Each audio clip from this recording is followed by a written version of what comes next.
All right, shalom everybody, and peace of the Lord to all of you. I hope my voice came in good and clear.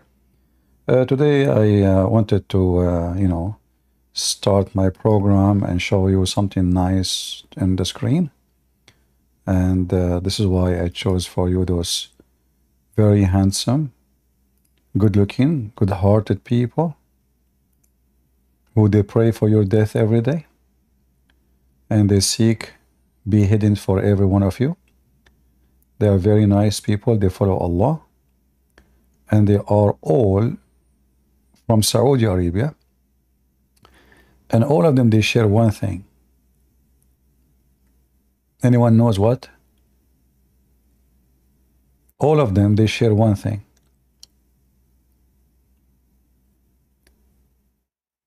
Anyone knows, can guess what they share together?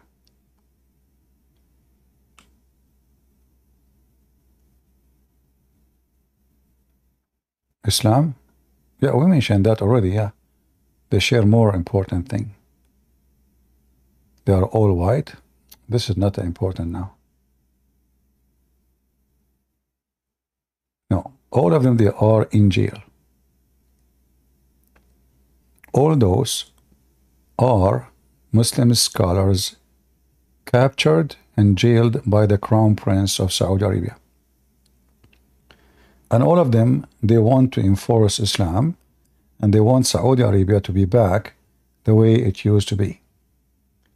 So the Crown Prince, now some of them, they are very important, some of them so, like the young ones are not really, the young ones are, let us say, those like, in the beginning. But there is big names here, like if you look at the top line, the first page, the first one in the left is a big name. The second one is so-so. The third one, I think he have at least 5 million subscribers in Instagram and something like that in YouTube, in Facebook. And he is supported by millions and millions of Muslims around the world. And the one next to him too is very important. I mean, like there is, there is some, they are very heavy duty, let us say, imams or sheikhs. And there is some, they are like tomatoes, like it just, the spice. But all of them, they are in jail for a very, very simple reason. They oppose the Crown Prince of Saudi Arabia, and they believe he is a kafir, which means he is an apostate. And they believe that he is trying to make Saudi Arabia the land of the kuffar, the land of apostasy. They accuse him that he is trying to go back into Islam, into the beginning, where the first day Muhammad he died, almost most of the Muslims, they became apostate. So there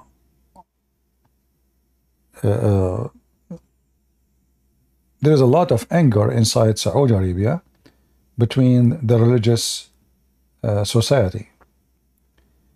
Now, generally speaking, the new generation in Saudi Arabia, but this is in general, not everybody, which means I'm saying not everyone is young, he is not religious no more.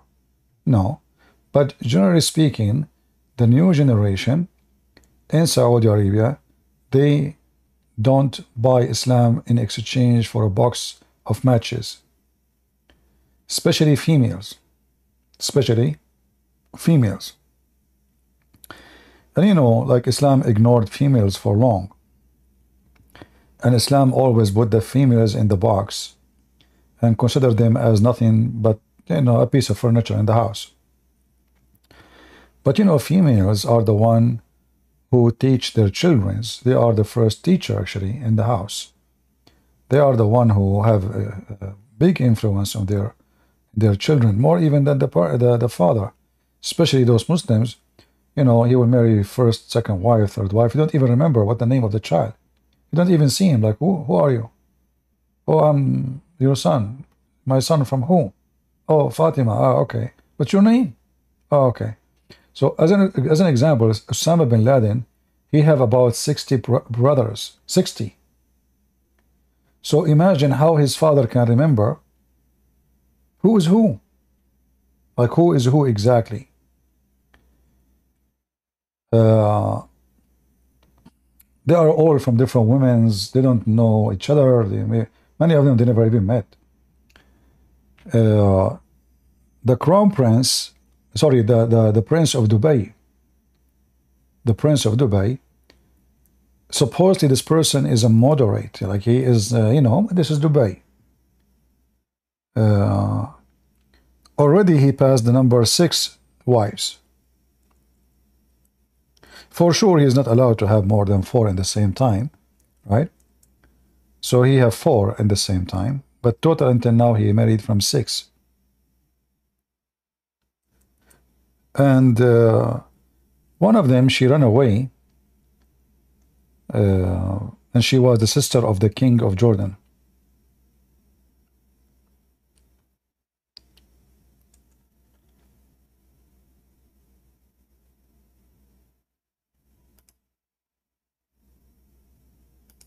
The prince of Qatar, he have, let me just to be sure, I think he have now 3 wives.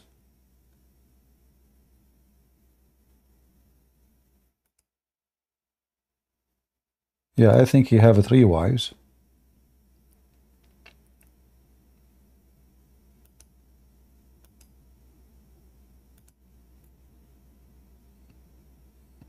I'm trying to find a website to show you, but all of them, they have, advertising. I don't want advertising websites.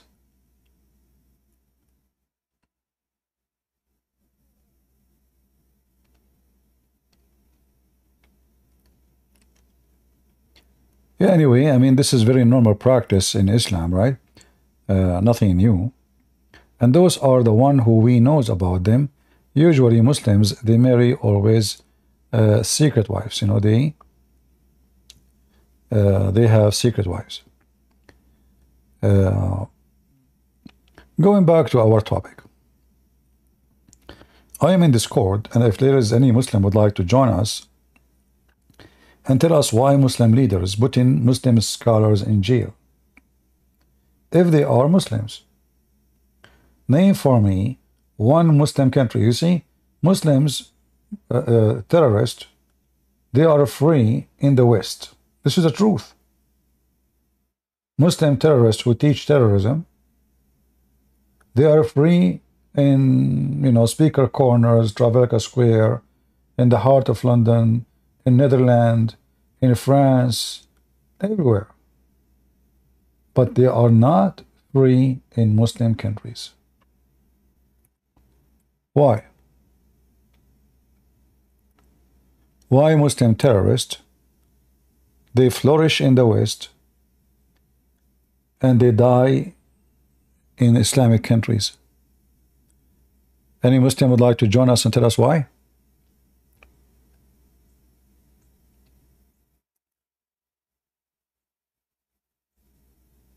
Any Mohammedan? What is the reason? Look how he used the number. And this is the group here. It just the names, the famous ones. I mean, God knows how many. They assume between 60 to 70,000 prisoner in Saudi Arabia. All of them, they are Islamist. And we don't know. I mean, the numbers, it just, we don't know really how.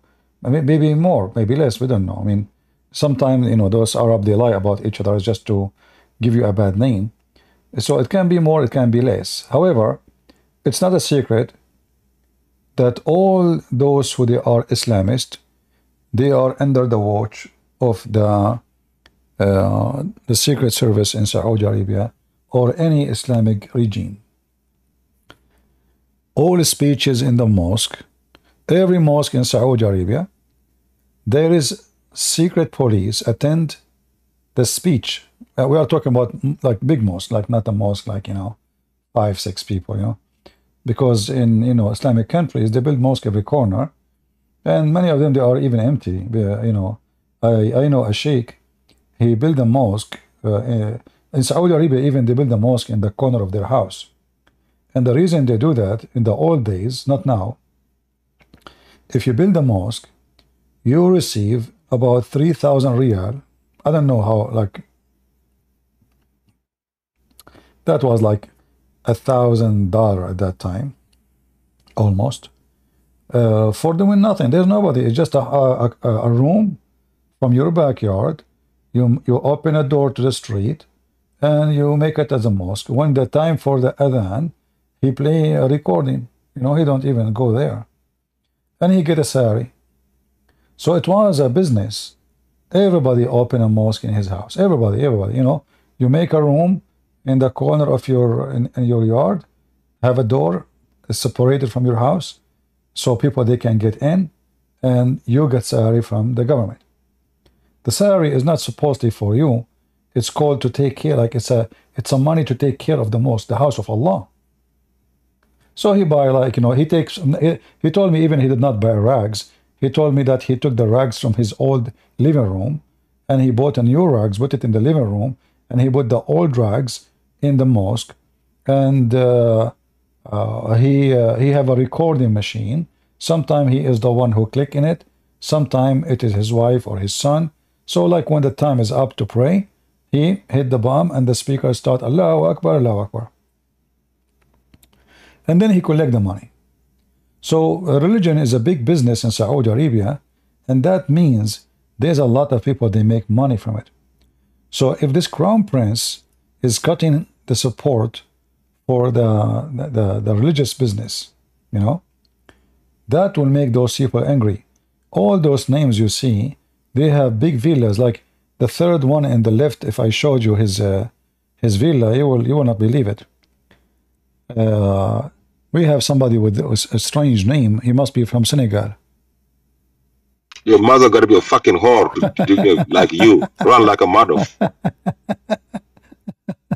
Even the names. I know. Do you know how I know that he is not he's from Senegal? This guy is the biggest donkey ever. He can't even make a name correctly in Arabic.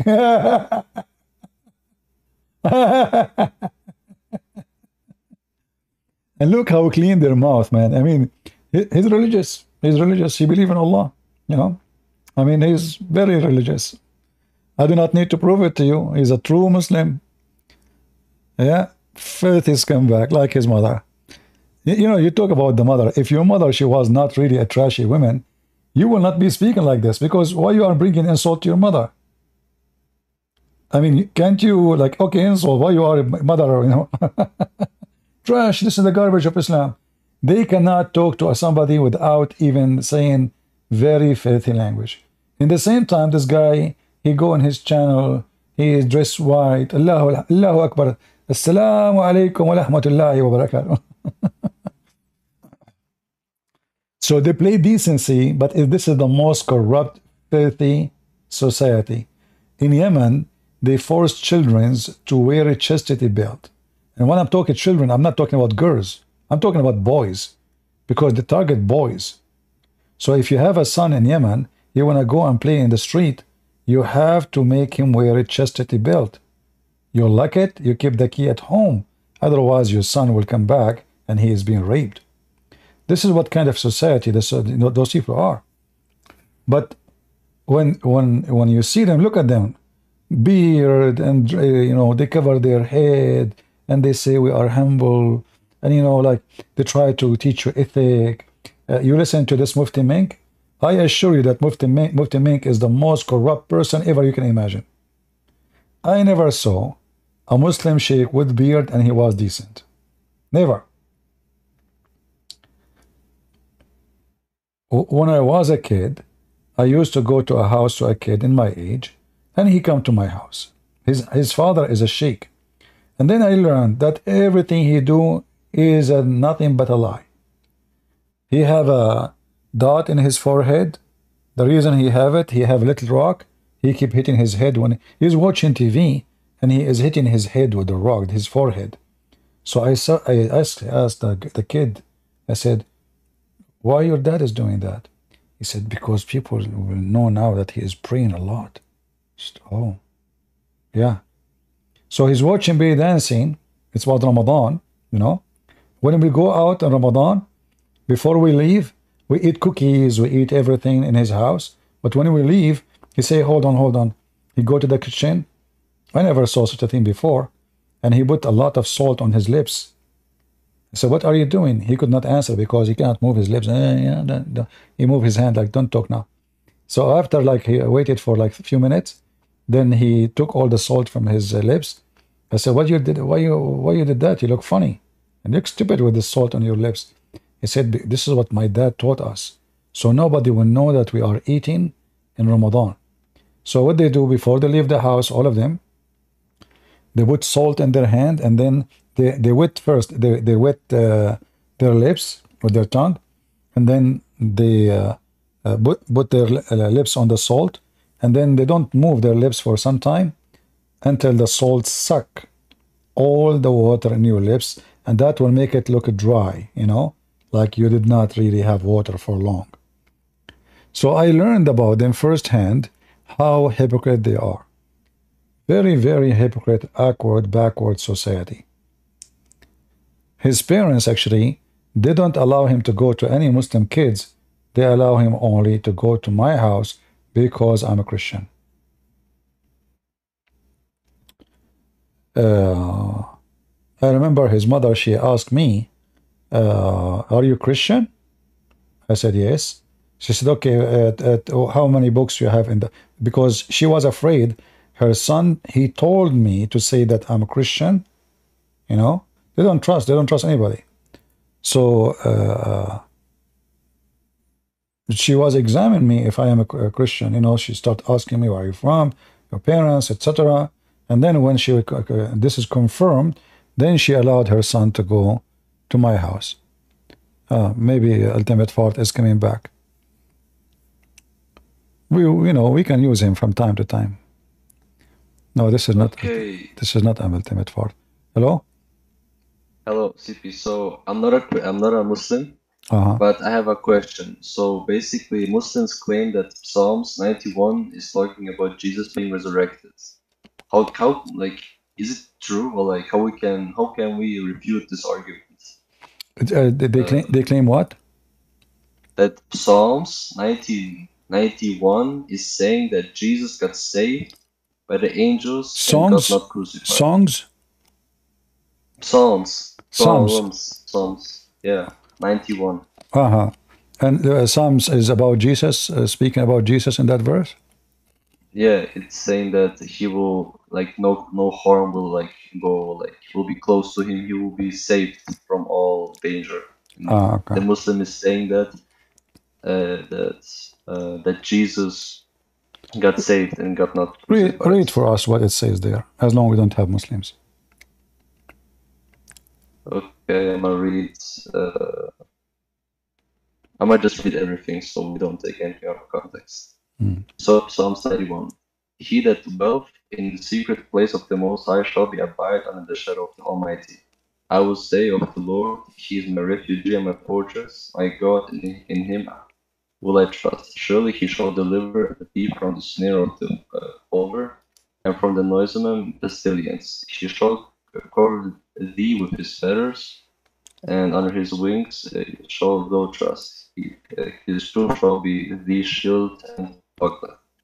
Thou shalt not be afraid for the terror by night, nor for the arrow that fleeth by day, nor for the pestilence that walketh in the darkness, nor for the destruction that wasteth at noonday.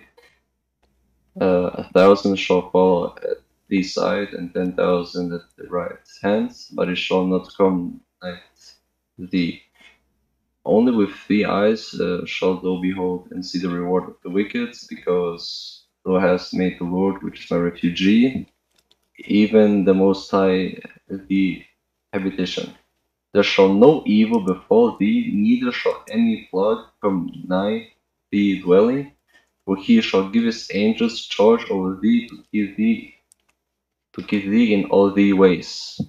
They shall bear thee up in their hands, and lest thou dash he put against a stone. Thou shalt tread upon a lion, adder, the young lion, and the dragon shalt thou trample under the feet, because he has set his love upon me. Therefore I deliver him. I will set him on high, because he hath known my name. He shall call upon me, and I will answer him. I will be with him in trouble, and I will deliver him and honor him. With long life will I satisfy him and show him my salvation. All right. So now, first of all, what that sound? Is that from your side? Is that your phone? One? I don't know, your phone? No, I don't. Oh, okay. Nothing. Okay, it's maybe my PC is pretty kind of loud, so this could be the reason. Okay. Yeah. First of all, I find that the Muslims, they are very funny when they speak about a book they themselves they don't have. Same time, do they approve that this is about Jesus? The Muslims? Yes. I mean, they say so they agree that this is about Jesus? This is what they say? Yeah. All right. Yeah, this is what they're saying. Okay. If we read it from verse number 1, can you read for me verse number 1 and 2 and 3? He that dwelleth in the secret place of the Most High shall abide under the shadow of the Almighty. I will say of the Lord, He is my refuge, my fortress, my God, in Him will I trust. Surely He shall deliver thee from the snare of the fowler and from the noisome pestilence. Let us stop here. Who you think is talking here? Who is going to save whom? And who is calling who God? I mean, somebody's calling somebody God, so it could be. No, first of all, this is the book. This is the book of who? I mean, this is of David, right? Who received the Psalms. Sorry? Isn't the Psalms David received the Yeah, Psalms, but I'm saying, who is the one who's talking? Okay? The one is talking about he will be saved, or somebody else will be saved. It's more like talking about someone that should trust in the Lord. No, when he said, "You are my God," I depend on you.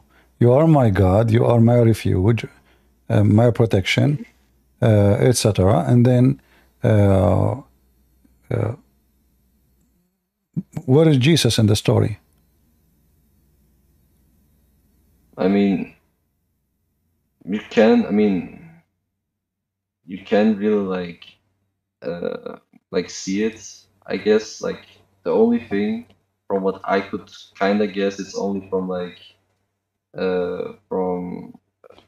from 10 to 15.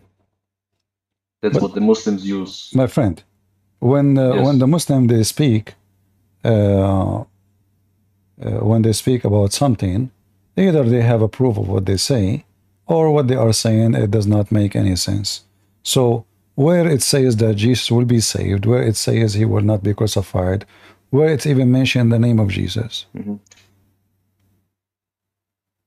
I mean, it's not mentioned, and then there's the part where they mention Matthew 4:6, where Satan is quoting the same thing to Jesus. Just a moment, Matthew 4:6. Okay. Then they go to this place and they say, should I read it? Go ahead. And said unto him, if thou be the Son of God, cast thyself down, for it is written, He shall give His angels charge concerning thee, and in their hands they shall bear thee up, lest at any time thou dash thee foot against a stone. Yeah, but they have nothing to do.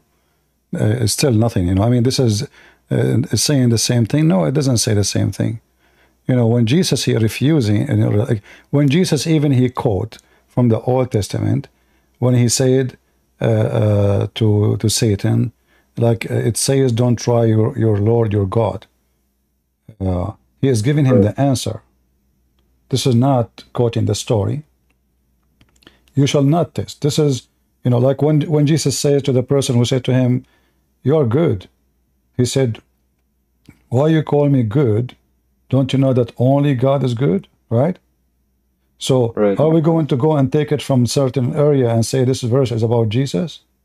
No, it's mentioned in the Bible many times that only God is good and all men are sinners.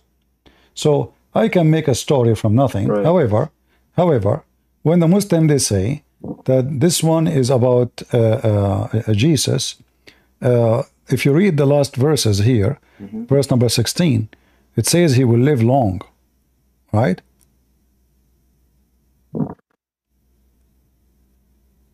In Matthew? No. If you go to Psalm, it says there that he will call me and I will rescue him, right? When he is in bad time, I will be with him, right? Well, okay. Okay. And then I will show him my salvation. Is that Jesus, he needs salvation?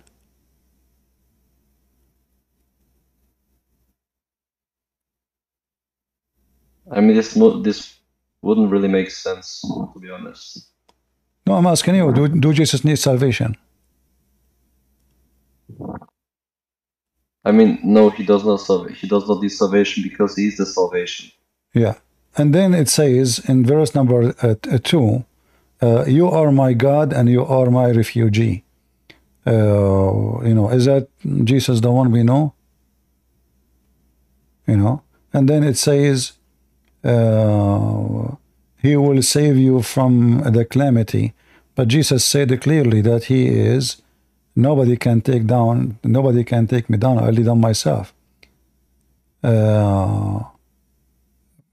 Everything here, I mean, the Muslim, they can make, make a story about it. For me, I say this is a very simple story. It's a supplication to God, as the same all the book of Psalm. It's about, speaking of Jerusalem, speaking about wisdom of God, speaking about even betraying, So when the Muslim, they want, suddenly they become expert in the Old Testament. But here there's very important issue. If you remember, just 2 days ago, we spoke about Muhammad and how Muhammad was killed by poison, right? It's kind of... What? Sorry? Sorry, it's kind of lagging. Can you what? I'm sorry, it's kind of lagging, so I can't really understand you, but I'm saying we spoke before. We spoke before about Muhammad, how he was killed by poison, right? Yeah, I don't know, your voice is coming in and out.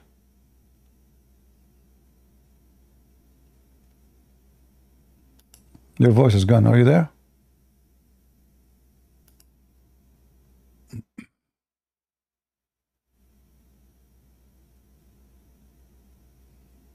We lost the guy. Do you hear me? Is it from my side only or what? No, it's... Okay, I see it's pretty, fix your internet and you can come back. Okay? But the Muslim, they can say whatever they want. I mean, I'm looking at it, there's nothing about Jesus. Okay, no problem then. Even if somebody want to say that this is about Jesus, even if he's a Christian, want to say this about Jesus, we can make anything then about Jesus. But for me, I don't see really anything there about Jesus. This is a normal prayer, normal supplication. And we know that this is a book, is a poetry, is a song, is meditation.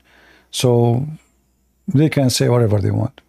Same time, if this is about Jesus, then all the Quran is a lie. Why? Because David, if he mentioned that Jesus, if David is mentioning Jesus, and who is Jesus for David, then we need to remember that David himself is a king.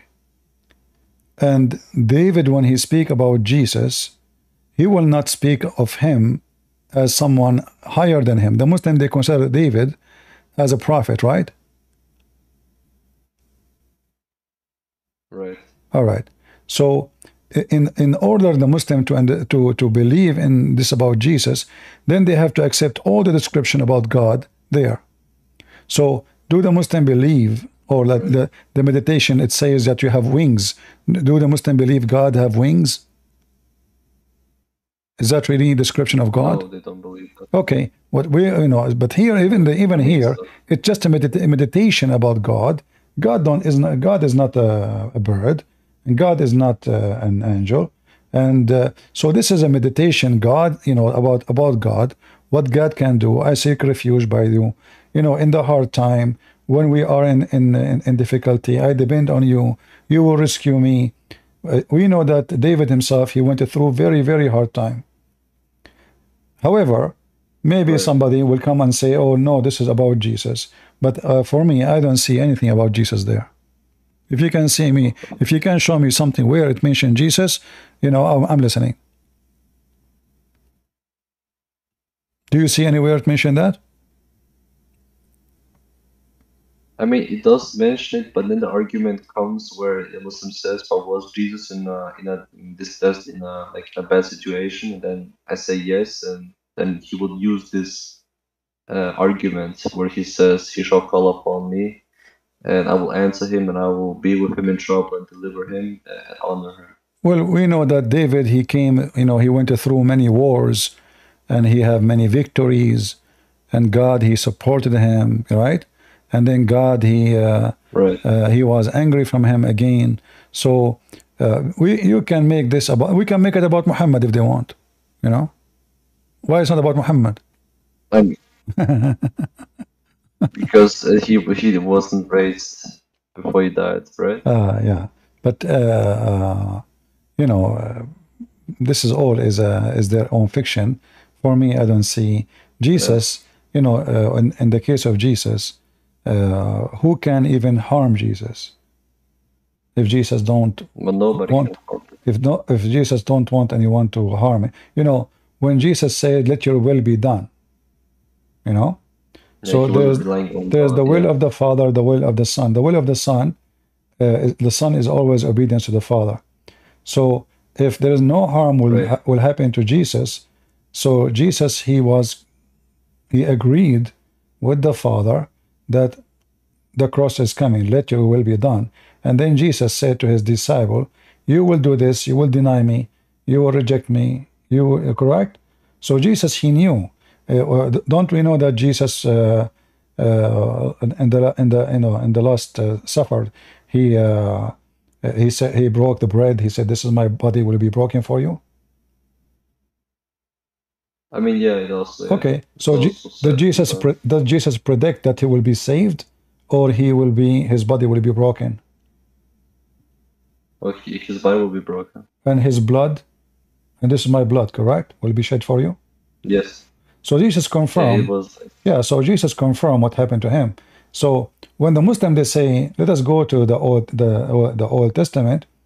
Well, David was not in the time of Jesus. Same time, we have Jesus himself speaking of himself, what will happen to him.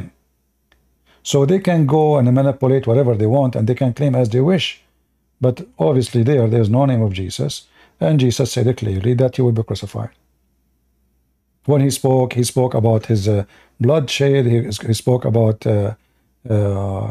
coming back. He spoke about we have in the in First John, Fourth John. When John he said we saw him and we saw his wounds, right? So they even after resurrection they saw him. So the Muslim he can he's just desperate trying to find something to say Jesus wasn't crucified. But guess what?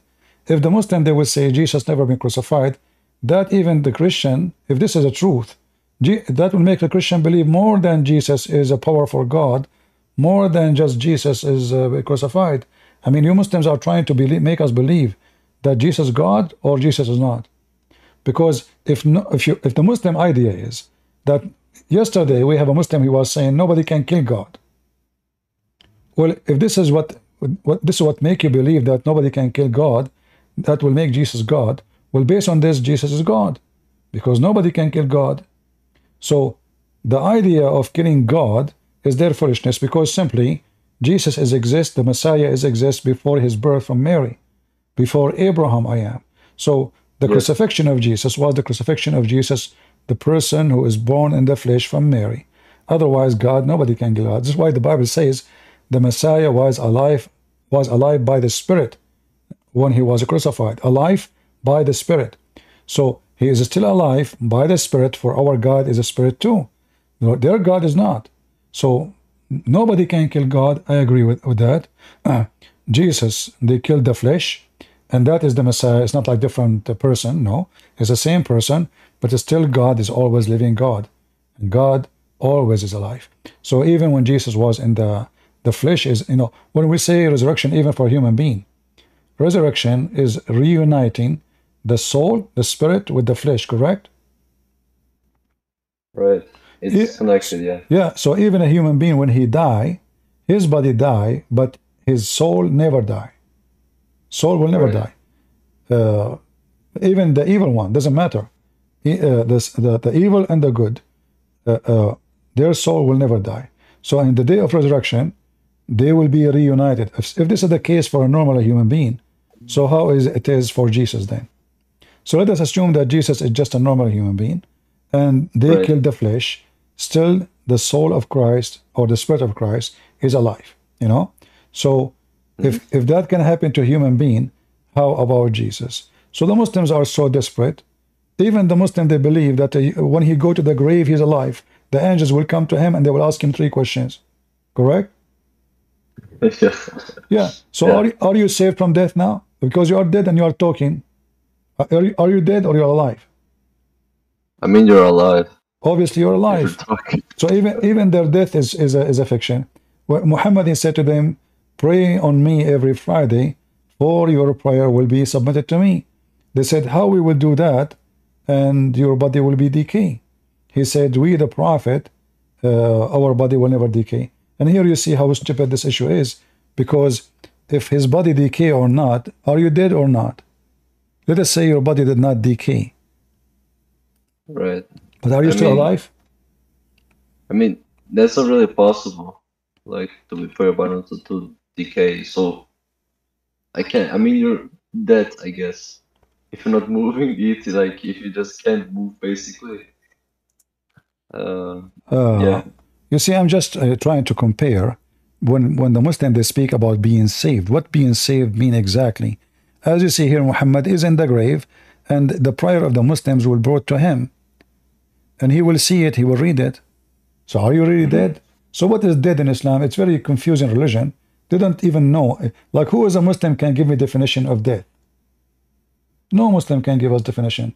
Because they are dead, and angels come to them and speaking to them and ask them 3 questions. And then the angels will hit you with the hammer. If you don't give the correct answer. So are you dead? Because if you are dead, then the hammer mean nothing. I mean, what... like, do we feel pain when we are dead? Obviously, in Islam, when you are dead, you feel pain. Nothing happened. Nothing changed. You are still... I mean... You have all your sensation, because they are asking you. You are conscious, and you are answering questions. They show you even the picture of Muhammad.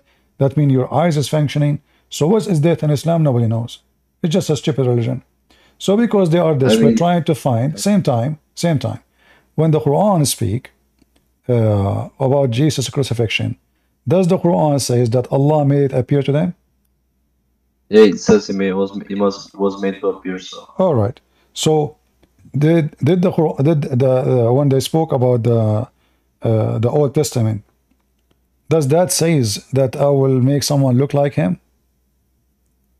I mean, does not say that. All right. It's clear. How come it did not mention the trick of Allah? So is it how Allah will save him? The Messiah. Here, he will raise him up to him. Yeah, but here, the verse is so clear that the one was on the cross, he looked exactly like Jesus. So nobody was saved. Because if the Jews, they capture someone look exactly like Jesus, he have the voice of Jesus, the eyes of Jesus, even his mother was there, and nobody noticed, that means this is 100% Jesus. Remember, Jesus is a very public figure. He's not a person who nobody knows.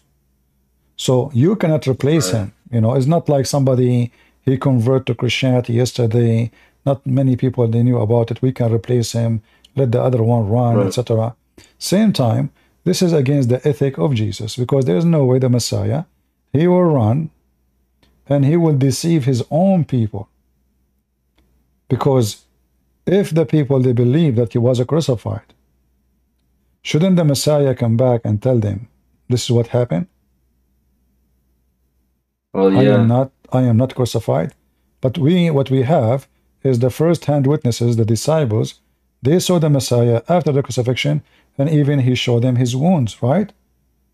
Yes. Yeah, like one of the disciples, he did not believe, that this is him. He says, yeah, bless those who believe and did not see. So we have tons of stories about Jesus coming, coming back from death, the empty tomb appearing for them. Thousands of people saw Jesus after.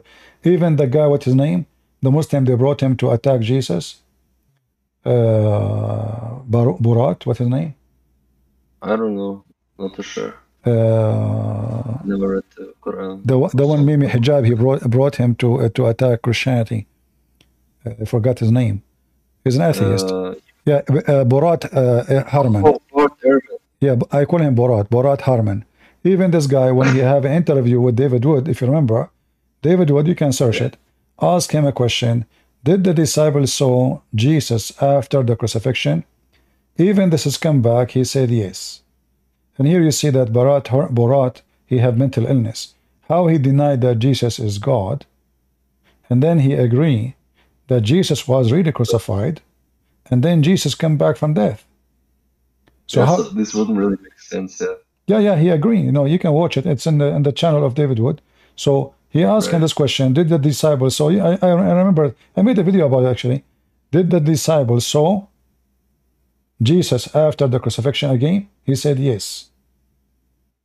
Right. And he confirmed that the Messiah was killed. Yes. So if the Messiah is nobody, and he is an atheist, and you don't believe the Messiah is God, then how the stupid idiot he believed that the Messiah came back from death? Is that something everybody can do? No. Nobody can do that. So, the Muslims, we need to understand that the Muslims are so desperate to find anything to say that this is, here we go. It says, I'm going to take you to me. And, when a Muslim, he tried to explain anything about anything in the book, the first thing we need to ask them, how come such a phrase about taking Jesus up to heaven is not in your Quran, in the book of David? Why David is not mentioned in the Quran, saying such a thing? Shouldn't this appear in the Quran too? How such an important thing is not in the Quran? Because I don't apparently believe in the Psalms we have. They believe in their Psalms. They don't have it. What they don't have. They don't have anything. It's like the same thing when they say like the Injil. We don't have the true Injil. Like this, the Injil is the book of Jesus, of Isa. For them, this is not about David or anyone. So the Muslim, they have names in their book, but we cannot find anything. Like what we see about Solomon, is just speaking to the ants. Very silly. But what Suleiman he taught? Nothing. What Suleiman he brought? Nothing. What Suleiman he did? Nothing. Speaking to the ant, he have an army, he have a flying carpet. Who is Suleiman? What he did exactly? Nothing. Right. Yeah. So the Muslim, they can come with any conclusion they wish, and we can laugh at it. Yeah. Well, if I am you, if a Muslim he asks you, next time he asks you, it says, can you show me where it says Jesus? How you know this is about Jesus? Where? But then he will quote Matthew 4:6. Yeah, Matthew 4:6 and what? Yeah, the Satan is telling Jesus to do so because. But Jesus he gave him all the answers to refute him. He is giving an answer to refute him about what the right thing to do. And Jesus himself, like when he said to him, if you are the Son of God, cast yourself down. So the Muslim then, do they agree with Matthew 4:6? Well, by Okay. that sense, yeah, they would agree. Because there it says, if you are the Son of God, that means Satan, he confirmed that he knew that Jesus is the Son of God, right? Well, yeah, Yeah. yeah, And here it actually. says, throw yourself down. Does it there say in the book of Psalm, you will throw yourself from high building and I will take you? No, I mean, it does not say that, but it Okay. says like, But and did Jesus throw himself? no, he did not. Okay. So God will save him from what?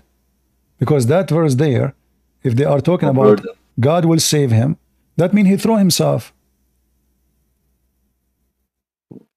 Well, to that sense, yes, but in the Psalms it says like, if you call upon me, like even in the I know. when If you like, call upon me, but how they can connect Matthew 4:6 if that they are speaking about throw yourself down? Does it say down? yeah, it says that. Okay. And then who is going to take you? The angels, right? Yes, Okay. apparently. If there's anywhere in Psalm in that it says that if you throw yourself down, I will send the angels to carry you.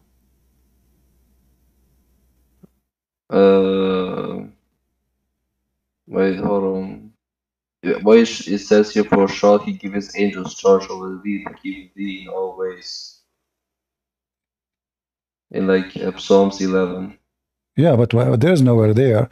It says, you see, it says no disease will enter your house, your dwelling. Okay, that Jesus is the healer. What disease? Yeah, okay. You know, and Yeah, then I mean, he will ask his angels to take care of you. Well, the angels are taking care of Jesus, or the Jesus is taking care of the angels. Who is the God of the angels? Jesus command the angels, not the opposite. And then wait, well, they will carry you in their hands. Well, did Jesus throw himself so he will not fall down? well, he didn't throw himself down. No. Okay, I mean this is I anyway. mean, yeah, I mean, I'm not And then knowledgeable he in says, Christianity. and it says that in verse number 4. Can you read for me verse number 14? It says, because he had set his love upon me, therefore I will deliver him. I will set him on high, because he hath known my name. He acknowledged my name, right? Yes. Yeah. Yeah. But Jesus says, me and the Father is one. What acknowledge my name? Yeah, okay, this makes even less sense. Yeah, so, Yeah. yeah, And then I mean, I will make him live for long. Jesus says, before Abraham I am. Yeah. What? Yeah, I mean, every verse, now every verse is easy to refute. Jesus says, I was with your Father before the world was, right? right, yes. So what I will give him, I will make him live for long. How long? I mean, I was with your Father before the world was. I mean, yeah, This is it now makes more sense. yeah. So I mean, this is a Muslim joke. Anyway, we have Amina. Thank you, my friend. Thank you for joining. Okay, thank you. Thank you for your time. Thank you. All right, Amina. How are you doing, Amina?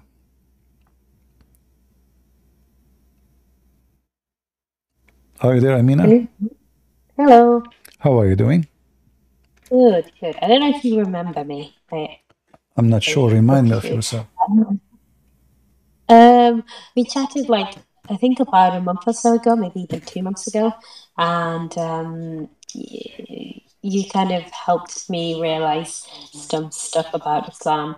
And one of the topics we talked about was female genital mutilation. Yeah. And Okay. yeah, Okay. cool, cool. And you are an ex-Muslim now, right? Or not yet? Yes, yes. Yeah. Did you leave Islam when we talk, or now you decide to leave Islam? I forgot. No, I did. I did at Oh, that okay. time. I mean, you helped me kind of realize some stuff. I was already having doubts and stuff. So one could say I already had, but I just didn't want to admit it. Oh, okay. But I'm trying to remember because I apologize. There's I mean, if I tell you okay. how many Amina they spoke to me, God knows. How Maybe many I shouldn't have Amina, even how many started with you. Fatima, how many Aisha. I know. I shouldn't have said anything. I should have just allowed it. Yeah. But anyways, I have some questions for you, more specifically because I was telling you I was reading the Bible, and I have some questions regarding like uh, Jesus, the Old Testament, the New Testament, and also some questions relating to Islam as well. One of the questions I just wanted to ask, and I don't want to go on for too long, but one question that I had was, Jesus says that he does not know the hour, but like the belief is that he is God, so how come he doesn't know the hour except the Father, you know? Yeah. Did you read the chapter speaking of that issue? Yeah. I've read all of the Gospels now. I'm on the Book of Acts Okay. actually. But So but uh, yeah, uh, but I but I want to when somebody says something to me, do I read the whole chapter or read a verse only? no, you should read the whole chapter, obviously. Okay, but this is my question. Did you read the whole chapter? Yeah, I Okay, did. Yeah, but does it sound that Jesus he knew everything about the hour in the same chapter? yeah. In that he kind of tells us that things will happen. Like he kind of tells us what will happen. So Um, so we have a conclusion there. It's so clear that Jesus he knew everything until the hour, but that hour is not his job. So the Muslims, when they go and they say, how come Jesus do not know the hour? The easiest answer for me, your God do not know the hour, not you, I mean Muslims. Because Allah in the Quran is an example, he says, that is اقتربت الساعة وانشق القمر. The judgment day is near, almost in the corner, and the moon split. So splitting the moon was a sign of the day of judgment. And it was false because simply there is no moon split and no judgment day is near. And that was 1400 years ago. And Muhammad, he made many prophecies, all of them, they never come to be true about the judgment day. So if we go there, if we go to Mark 13, you will see that the Messiah, he said it clearly, these things will happen. Nation will go against nation. Many shall come in my name, saying, I am he. And they shall lead many astray. And when you shall hear of wars and rumors of wars, but be not troubled. These things must need to come and to pass. Let me open the verse just because I don't want to forget. I don't want to, yeah. yeah. But the point is, if Jesus do not know, then Muslim they should say Jesus don't know anything about the hour. But this is not what Jesus said. Jesus says the hour, which means the announcement of the hour. It's not my job. You see, we as a Christian, we believe in God the Father, God the Son, God the Holy Spirit. So the Son, he have a job, and his job is to be the judge over the flesh. You are a lady, Amina, and in the tradition in the Middle East, if somebody wanna go and ask for your hand, they are going to talk to who? Yeah, my father. Why you call him father? My dad. Yeah, but why you call him father? Because he helped make me. So Yeah, he's like he's my dad. but you just said now that authority to announce to my father. Why you gave him the authority? Because he's my dad. Exactly. So he is your dad. Jesus always says, everything I have is given to me from my Father. It's not the opposite. Jesus never said, everything the Father have is given to me from me to him. So Jesus confirmed that the authority and the respect is going to be for the Father to announce the day of judgment. But I am the judge who will judge over the flesh. So the Muslims, they read the holy chapter, they don't notice that Jesus said, my Father, in the same verse. But they notice that Jesus says, only the Father knows the hour. You see the hypocrisy? Because either you accept what the chapter is saying, or you reject it. So if you accept the chapter, will Jesus clear announce there, who is he? And Jesus warned us about false prophets and false teachers. And Muhammad in that chapter cannot be, because Jesus made it clear that nobody after me. All of those are false. The only one who will come is going to be the one who speak in my name. I am the one who sent them. Then if you read what Jesus says as an example, he says, but in those days, in verse number 24, the tribulation, and the sun shall be darkened, and the moon shall not give her light. You will see that this is what Muhammad took and put it in the Quran. And the star will be failing from heaven. This is Muhammad took it and put it in the Quran. And the power that are in heaven shall be shaken, and this is what Muhammad put in the Quran. And then shall see the Son of Man coming in the cloud with the great power and a glory. Okay, the Muslim, they noticed that Jesus do not know the hour, but they did not notice that Jesus is coming with his glory above the cloud. And then shall he send forth the angels, his angels. The Messiah is going to command the angels, and shall gather together his elect. His elect. Who is the one who is electing, Amina?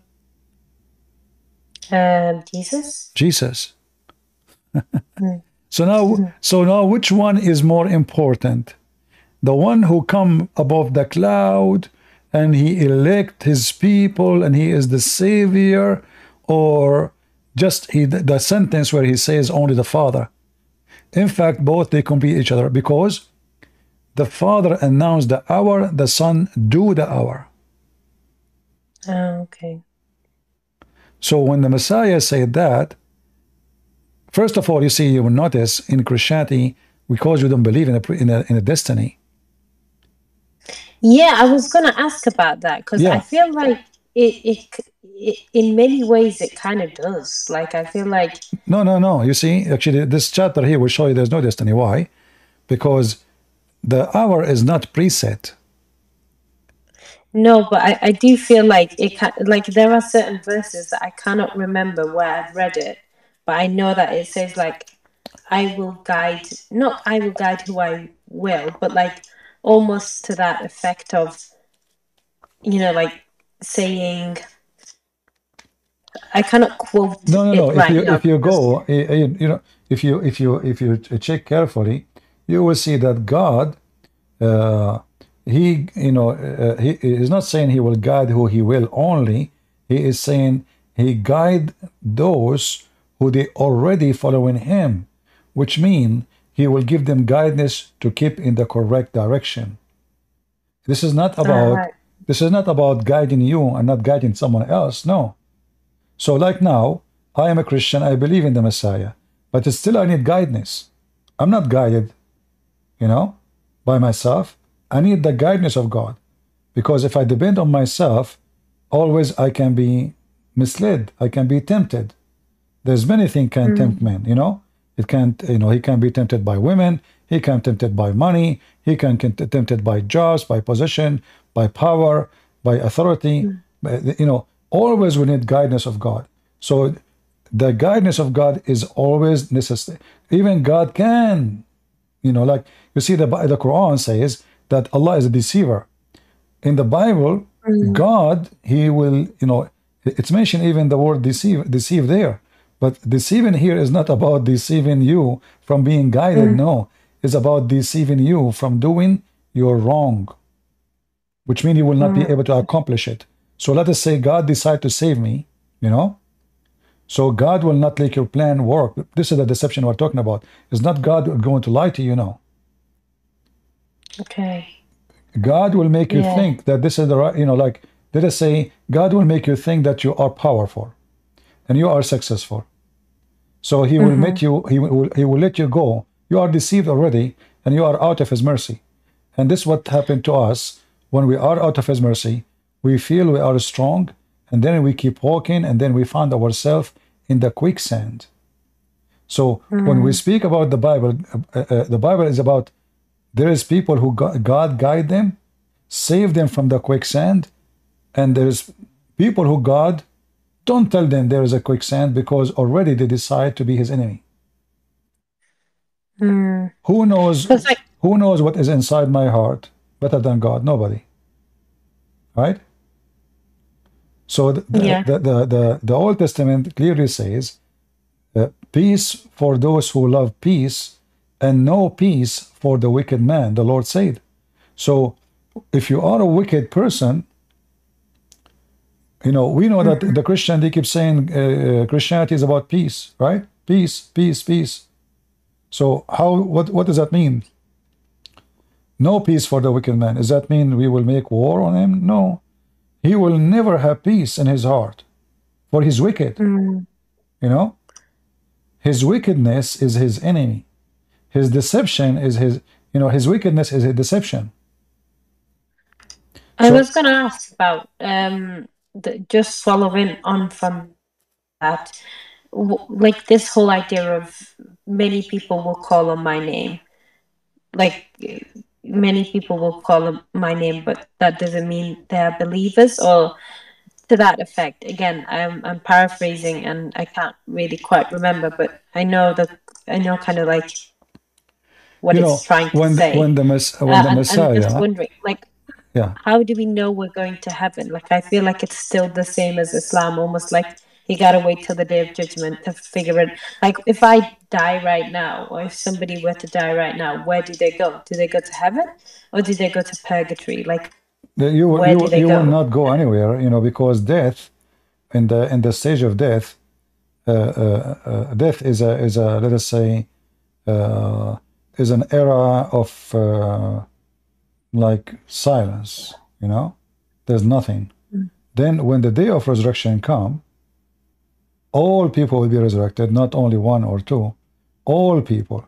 However, the same chapter you mentioned to me about the day, the hour, it's mentioned that the Son of God, he will come with the glory of his angels over the cloud, and he will take his very elect.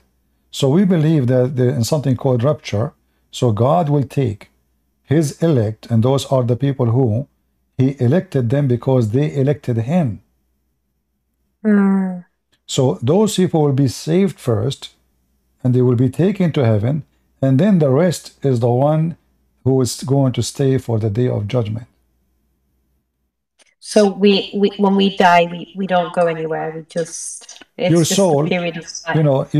we believe that the soul never die. The soul never die. The body die. Resurrection is reuniting the body and the soul together, and then you will become the normal person which you used to be.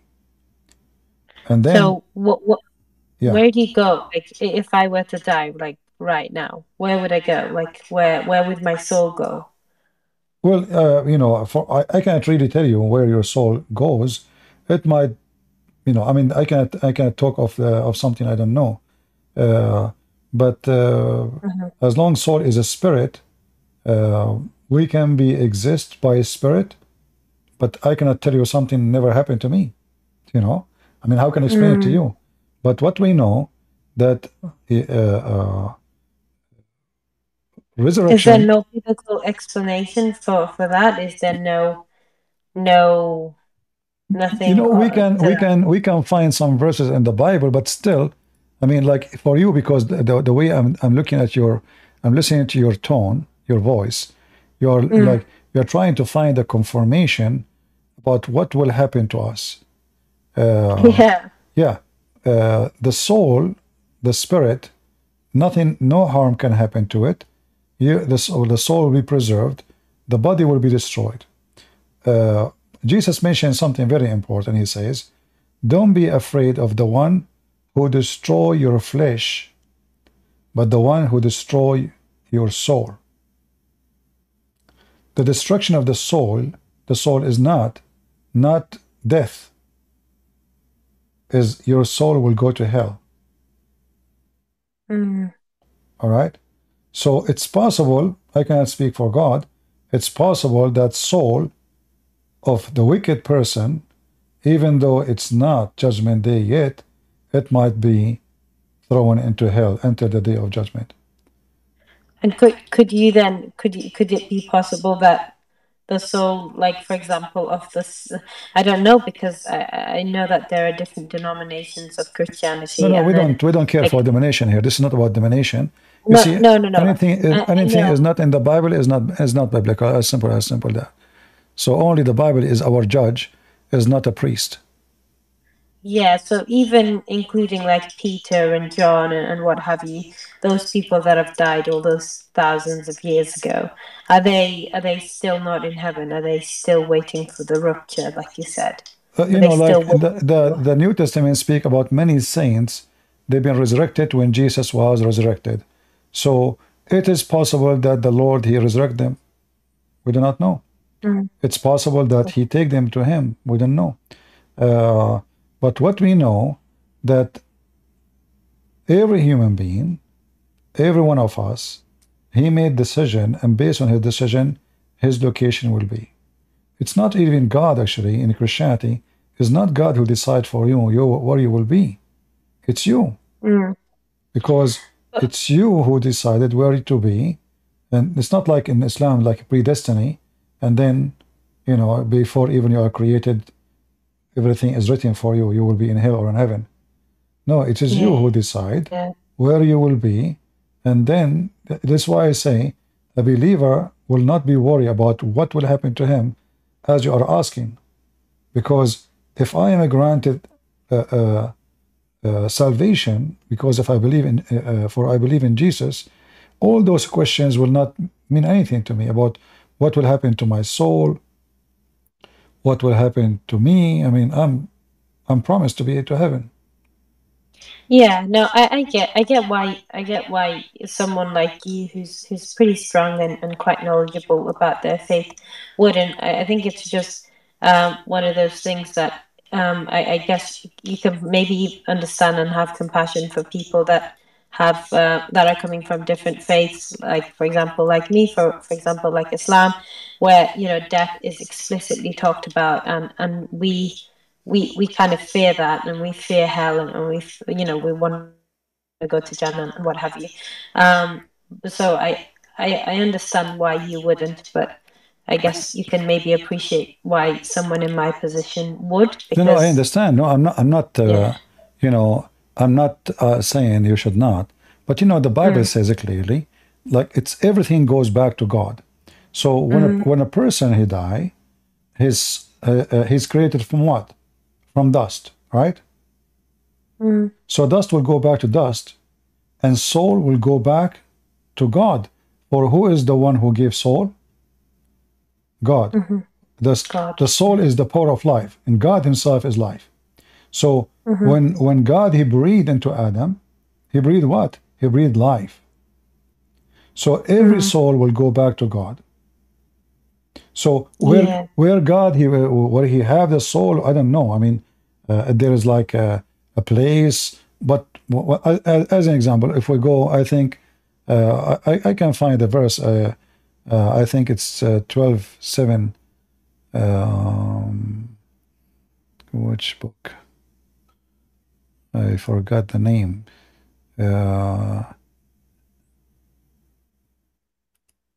I'm trying. I know the name in Arabic, but I don't know the name in English. You see, this is my problem. Like because the translation. Like in Arabic we call it a jamia, which is 12:17, and then it says the flesh will go to the dust, and the dust. Let me look in English. Yeah, they posted for you in English. I don't even know how to read the name. Sorry. Okay. Yeah. So they posted the verse for you there. You see it? Yeah. So the body will go to the dust, and the soul will go to God, which is what it came from.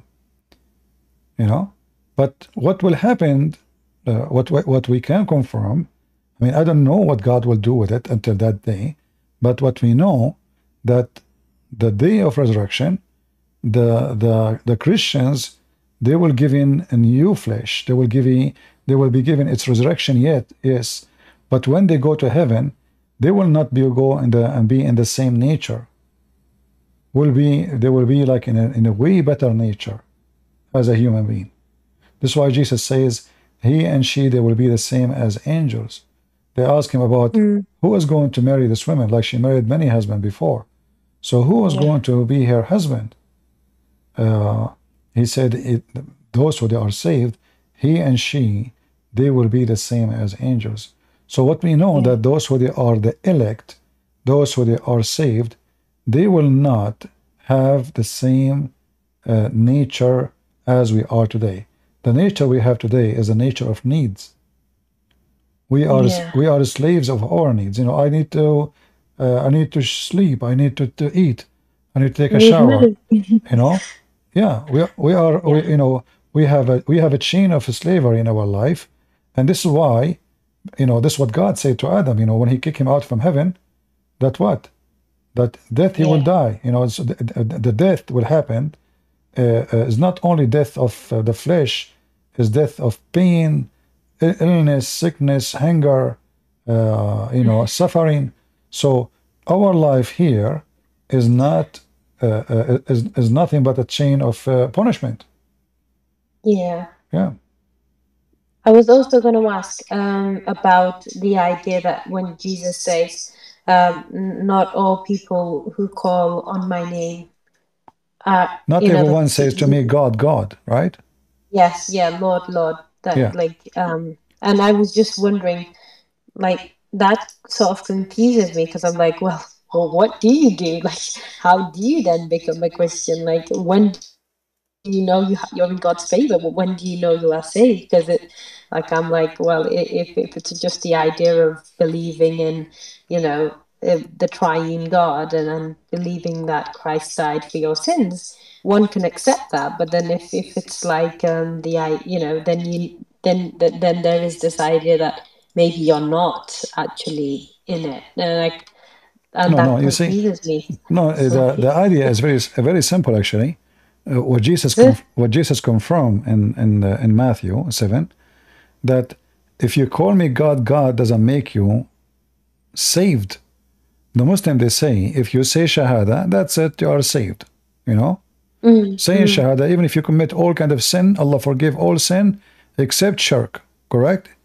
So even if you are homosexual, whatever. So in Christianity, no. In Christianity, you can call and you can say Shahada as much as you want. You can witness to Jesus, I believe in you, billion times. That does not take you to heaven for a very simple reason. The Lord, he said, we have to connect the dots. The Lord, he says, from their fruits, you shall know them. Read the same chapter we are reading from, the same chapter here, where it says, not everyone says to me, God, God, will enter the kingdom of my Father. The same chapter saying that the tree, the good tree, will give good fruits. So if I am claiming to be a tree belong to Jesus, then I should be giving good fruits. Here verse number 19 says, every tree that bringeth not forth good fruit is hewn down and cast into the fire. You see it? So being claiming to be Christian, but your fruits is ugly, that is a proof that you are a false person and you never been Christian for a second. Right. Okay. That's why he said, wherefore by their fruits you shall know them. Right. You So mean now, like fruit? Yeah. But just to complete the idea, so now we will connect. Not everyone says to me, Lord, Lord, will enter the kingdom of my Father, but the one who do his will. So now the test of who is going to go to heaven and who is not someone saying the word God, God 1,000 times a day. It is someone who do the fruits, because Jesus said to us, be perfect like your Father. Christianity asks us to do the perfection, even though we are not. But Jesus, he wanted us to give the best we can so we can be people who deserve. He's not asking you to be, he know that you are not God. You will not be. He knew that, you know, there's things that is impossible for you. But he knew your heart. He knew if you are doing your best from your heart or you don't care. Yeah. So here, and actually you mentioned to me that Christianity sound like agree with destiny. No, because as you see, if it's destiny, then there is no need for this verse. Not everyone says to me, Lord, Lord, shall enter into the kingdom of heaven, but the one who do the will of my Father, which is in heaven. So there's two choices, your will or the will of the Father. My will, my will is to be rich, to have, you know, have fun, go party, drink, sleep around, you know, people praise me, authority, maybe to be a king. I have many dreams, you know, so my will. So either your will or the will of the Father. By choosing the will of the Father, you made a choice. So it's not destiny. You can't find the word destiny in the Bible, but destiny in the Bible does not mean predestiny for you to do things. No. As an example, someone is a Christian, he will say to you, well, isn't it God, he chosen Adam? Yeah, God had chosen Adam. God chose to create Adam. Was a choice, right? So this is the first man, was the first choice of God. But did Adam commit sin? Yeah, he did. Did God say to Adam, go commit sin? Or he said, no, don't? No, he said don't. See? So Adam, from the beginning, from the first day, so let us say we are struggling because of the free will. The free will, because of free will, bring justice. Why you want to punish? Why you want to punish me if I have no free will to do or not to do? Yeah, see, that's one thing I never understood about Islam. Is like I know, like I'm on earth here, but then like if something happens to me, it's like, you know, that's the qadar of Allah. You know, it's His will. And so it's kind of like sometimes you're like, is it me or is it Allah? Is it me or is it Allah? Yeah, you see, when I do this is a bring a disaster to the human being, because now Muhammad, he said that if a person he commit fornication, it was Allah, you know, destiny. So that will make me fornicate more, because anything I do now, I say, you know what, this is you know, this is what Allah wrote for me. I have to do it anyway, you know. When I was in uni, like I had friends that'd be like, oh, you know, that's just Allah's will. It's what's written for you. I could never wrap my head around it. So and they were super like Muslim, and they'd be like, you know, it's what's written for you. And I was so confused. I was like, no, it's my fault. They'd be like, oh, you know, it's what's written for you, even who you marry. And it's like, what? That's mad. You know, Amina, there is a video, excuse me, there's a video, I forgot if you know Arabic. No, I don't know Arabic. Too bad. There's a video, I can find it right now. A woman, she called the sheikh in TV, and she said to him, I'm getting older, and I'm afraid nobody will marry me. You know, in the Middle East, when you get in your 30, you are a grandma. Nobody will marry you, you know? Yeah, I know. Yeah, you will see someone, he's 60, he will go and find someone, she is 12, or, you know? So, she is worried. So he said to her, my daughter, the Prophet says, excuse my language, it's written on every vagina, the name of it is Ephar. Ismu nakihihi. It's written. Yeah. I can find the video. Hold on. even though it's in Arabic. That's mad. Yeah. So Okay, imagine it's written the name. The Muslim, they say, oh, here we go. Somebody posted in Discord. Somebody posted. Yeah. The name of the person who will boom the women. So he said to her, don't worry. If it's written for you that somebody will sleep with you, he will sleep with you. Allah wrote it there. Where? In her vagina. So this is the logic this Mohammedan religion bring. In Christianity, we don't have such a thing. Even though some people, by the way, from the pagan time, they like the idea of destiny, because the idea of destiny bring comfort. You know, bring comfort to your sin. So I can sin and I say, you know, God made it happen. You know what? Like, can I? You know, this remind me of a Middle Eastern actor. He wanna convince the public. He was like a governor, so he wanna convince the government that building a dam is against God. So he said, rain come from Allah, come to the ground. In the ground made of flooding come to us. Flooding is a punishment. Are you trying to stop the punishment of Allah, you kuffar? People got scared. Nobody want to have the dam no more. Wow. Okay, yeah. So now those poor people now, oh no, we cannot stop the punishment of Allah. Are you going to stop? Like, do you think you can stop the punishment of Allah like what happened to Noah? Do you think Noah can build a dam? You know. so here I can play with the religion to manipulate the idea of sin and make people feel subdued to something. So now if the ruler, and this is help usually rulers who they are unjust, like in the Bible, you know, a priest, he might come and says the Bible says that rulers are chosen by God. That is not really what the Bible says. The Bible says that we should obey the rulers, and the reason for that, because simply if we don't, what will happen?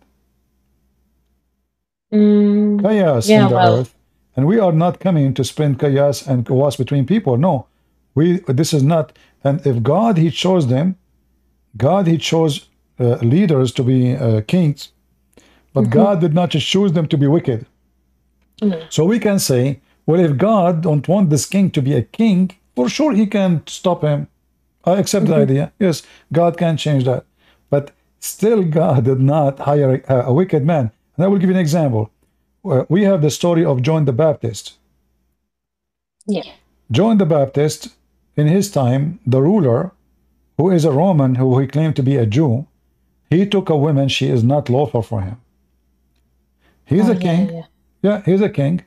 And now I can say, well, you know what? Kings, all kings are chosen by God. Otherwise, why they are kings? God will replace them. Yeah. John the Baptist, he stood against his decision, and he said to him, this woman is not lawful for you. The consequence of that, he lost his head. He cut his head. Yeah. So if kings are chosen by God, there's no way John the Baptist will stand against a king. So anyone can manipulate, let us say, any book of any religion. And this is exactly what Muhammad did. Muhammad, he wanted them to be obedience and subdued and not to think. So now if you do something, it's Allah. If you kill somebody, it's Allah. The Prophet, he command us, it's Allah. Anything happened to you, it's Allah. Your wife, she left you, it's Allah. Your husband divorced you, it's Allah. Actually, Allah, I don't know if you know, Allah, he opened a school to teach magic for the purpose of divorce. You know that? No. No. No? Oh, I don't know that. Okay. Yeah, because I have a degree in law, and this is why I went there. Wow. Yeah. So you will find the Quran speak about a legend actually, and Muhammad, as usual, he is an ear. He take any story. You never heard of the angel Harut and Marut? Don't think so. No.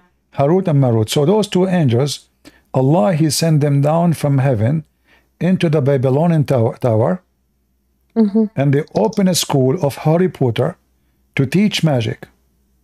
Oh, right. And when they teach magic, before they sign into the class, they make you sign a disclaimer. So they will not teach a thing till they had said, we are only for a trial, so disbelieve not. By learning this magic between brackets from us. And from these angels, people learned that by which cause separation between the man and the wife. So imagine Allah, He sent two angels to open Harry Potter school to teach magic, and this magic specifically is to cause divorce. That is wild. And here you see how stupid Islam is. While Jesus is speaking about how holy marriage is and what is united by God cannot be separated by man, Muhammad, God, sent in two angels to open a school to teach magic. And what the purpose of this magic? To cause divorce. So what kind of God? Why you want to do that?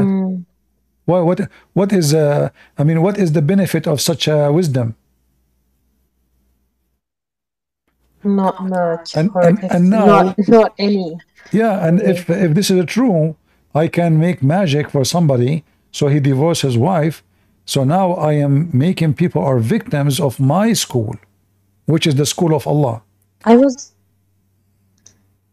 going to ask in relation to that. I don't know if you know about this, because this is one of the things that confuses me, and it relates to like magic or like healing and stuff in Islam, like ruqya. I don't know if you've heard of that. Or say again, I lost your voice. You might. I think. Ruqya. Huh? Ruqya. Okay, ruqya.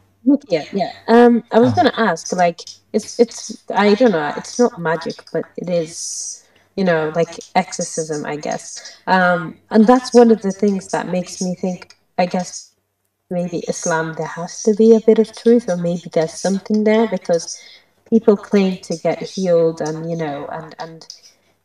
and they go to these sheikhs, and they do ruqya on them, and then all of this. No, this is not exorcism, because this is, you saw, ruqya is about magic. We don't believe in magic. Magic does not exist.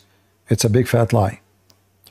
What we believe, that a person can be possessed by demon. We don't believe in magic.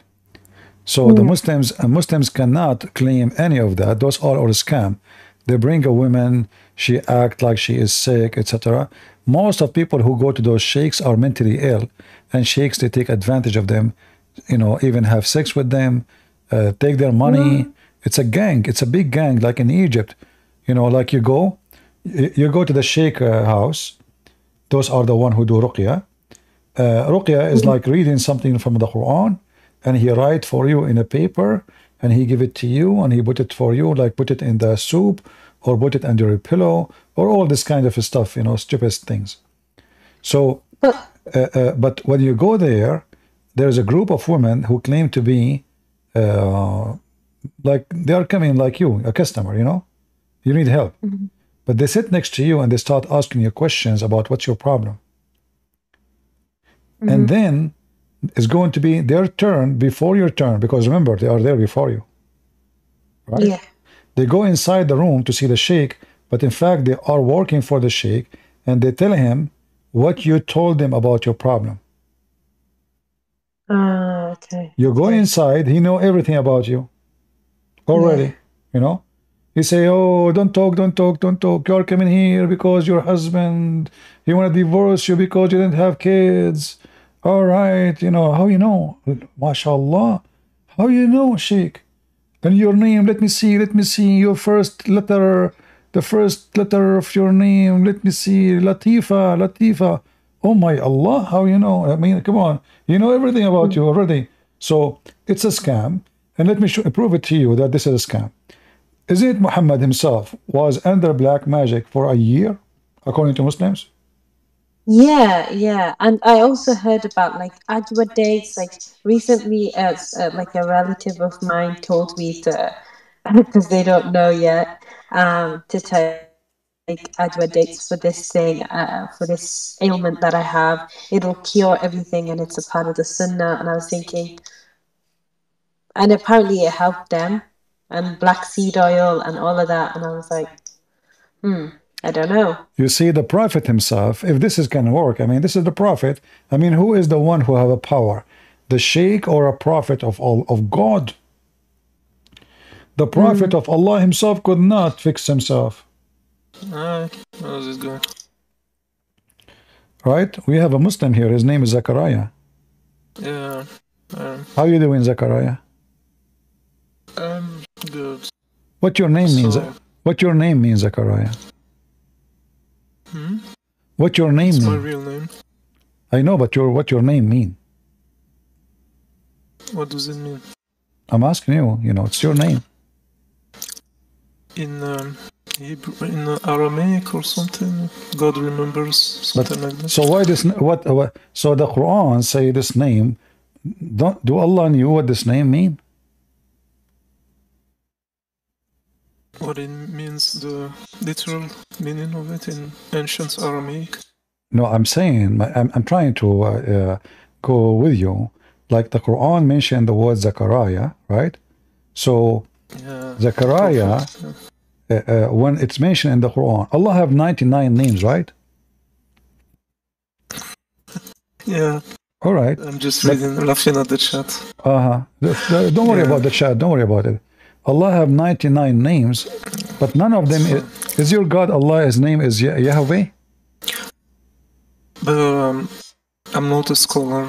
So I know you're a scholar. I can't tell. I mean, I'm sure you are not, but I'm asking you. The 99 names of Allah, if there's one of them is Yahweh or Yahweh? I don't think so. So where is the name Zechariah is coming from the Quran? Because this is coming from the God of the Christians. And this is a proof that Muhammad, again, is a thief, because he took a name, he do not know what the name mean, but that name include the name or the word for the God of the Jews and the Christians. If we go in the whole religion of Islam, we cannot find where Allah, he says his name is Yahweh, I am who I am, you know. So how Zechariah became in the Quran? Muhammad, he stole the name, he put it in the Quran, and Muslims do not know. It's the name of a prophet. I know, but the name of the prophet there. Names of Allah. Yeah, but you see, they're different no, things. This is not a name of a prophet. No, you see, Zechariah is a sentence. It's a sentence. It's not just a name. God, Yahweh, remember, has remember or remember me. So when the Muslims, when Muhammad, he copy names, he copied the name of the God of the Christians, proving himself to be false, because your God have 99 names. None of them is this name of the God of the Christians. So when Muhammad, he stole those names, he did not know what they mean. I just give you an idea what your name means.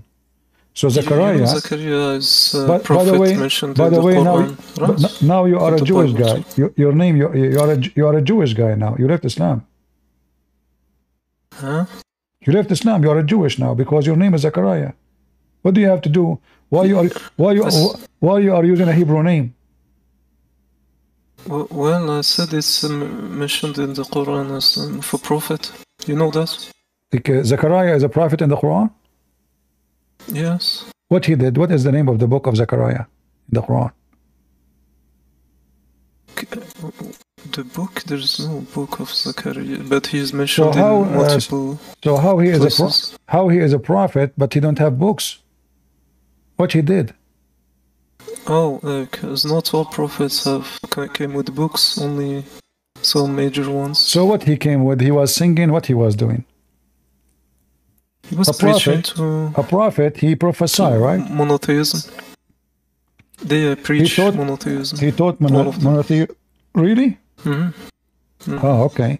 No, as I know, in the Quran, it doesn't mention anything about Zechariah that he is a prophet, or all what it says. It's very strange things. As an example, you see my screen?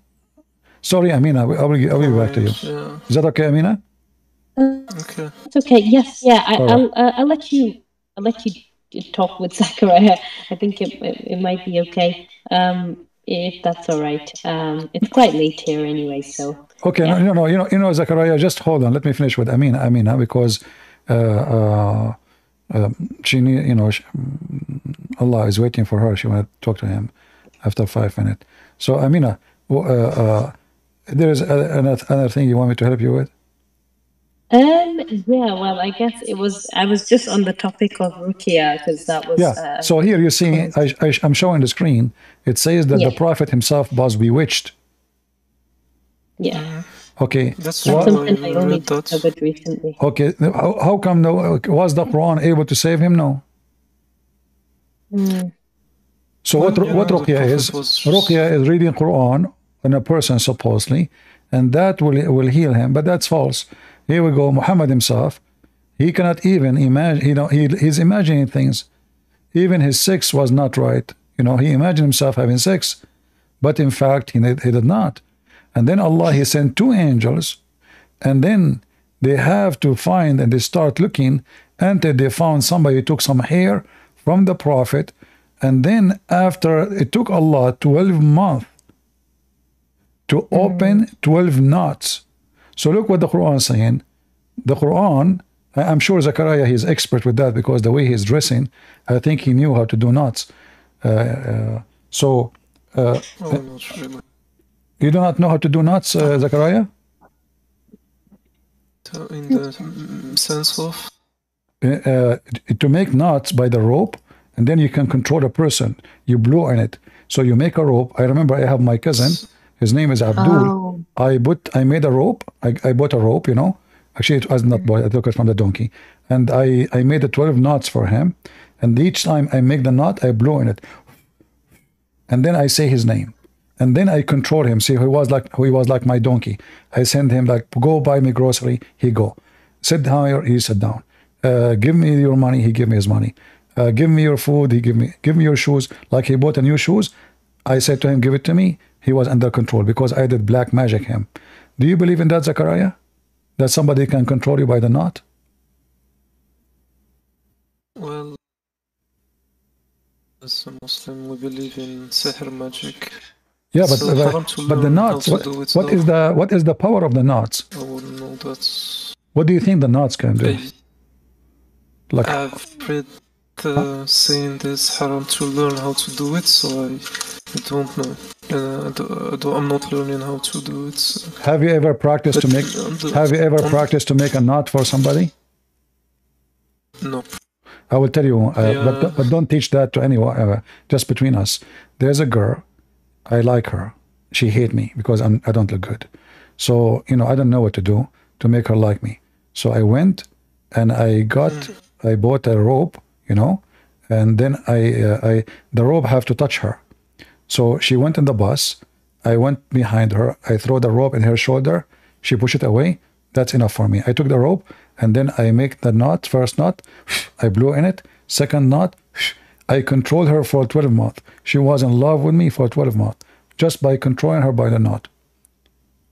I've actually heard that happens. What happened? I have. I've heard friends and family talk about you have to be careful of certain men because they can just shake your hand and they can make you fall in love with them. You have to be really careful because of the whole idea of. I mean, back then I was skeptical and I found it a bit ridiculous, but I was a little bit scared, and not anymore because I feel like it's a bit ridiculous, but still, Once there's a woman I like her, and I said to myself, let me shake her hands too a lot. Almost I broke her arm, and still she hate me until now. Anyway, so I mean, who in the world would believe in such a madness? This is God. This is God. This is a cartoon. This is a Mickey Mouse. Yeah. I seek refuge by Allah, the Lord of the daybreak. And hold on, I don't want to be Zachariah. How old are you? Zachariah, are you 6 years and older? Zachariah, are you there? Do you see the verse here, Amina? Do you see here, it says verse 3, it says, and from the evil of the day darkening night. Are you there, Amina? Yes, sorry, I just forgot to press my button. Do you know that this is absolutely a false translation? Guess this is about what? I don't know. Jinn, maybe? About what? Jinn? Like Genie? Genie? Jinn, yeah. Yeah. No, you will be. I apologize for saying it. You're a lady. It's about the penis. Oh. Yeah. I apologize, but I know. Let me show you. Just to show you how they lie when they translate. Imagine this is about the penis, and then in the translation they say this is about the daybreak and the night and the darkness. Let me show you. Yeah, very, very trashy religion. And then they say to you, I mean, you look at the translation, you will see something have nothing to do with the meaning. Let us see.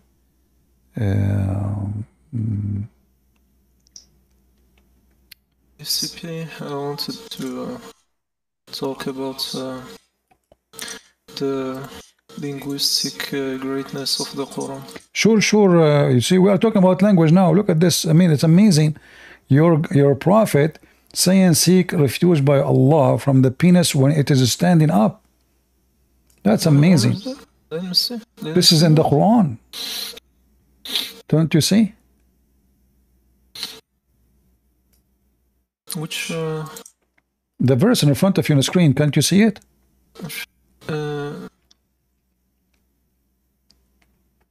I just see the. I don't see the one image. I see Surah Al-Falaq. 5 verses. All right. Let me show you. Is something wrong with the stream? Or me? Guys, what do you see in the screen? Just in Surah Al-Falaq. I can only see, like... Yeah, okay. I will show you the interpretation. Zachariah, do you know Arabic? Yeah. All right. Translate to them, as long as you know Arabic. Translate to them. Does it say here? Translate here. ومن شر غاسق إذا وقب. Translate to everybody. The one which we just saw before. No, I don't. You had it before there, right? In the previous screen. Translate this one, the Arabic one. Translate the Arabic one. This is the tafsir. This is the tafsir of the verse. From the evil of. You just had it before, so. What had it before? What are you, Zachariah? Did you take drugs, man? What's wrong with you? Read what I'm showing you on the screen. ومن شر غاسق إذا وقب من شر الذكر إذا قام أو دخل. Does it say? Oh, this. I see it now. Translate to everybody, please. ذكر إذا قام أو دخل. But isn't it ذكر can mean male? Translate. قام and دخل. It says, guys, from the evil of the I don't want to use the word wait. The penis can mean male. Can mean male also, just like male. The male member, no. An intercourse. دخل. Just male. قام ودخل. قام ودخل. So the male is standing up and do intercourse. But if you go to Google and type Dakar in English, it translates as male. ذكر alone is a male, but this is الذكر إذا قام and enter. So it is stand up, it get hard, excuse my language, and get in.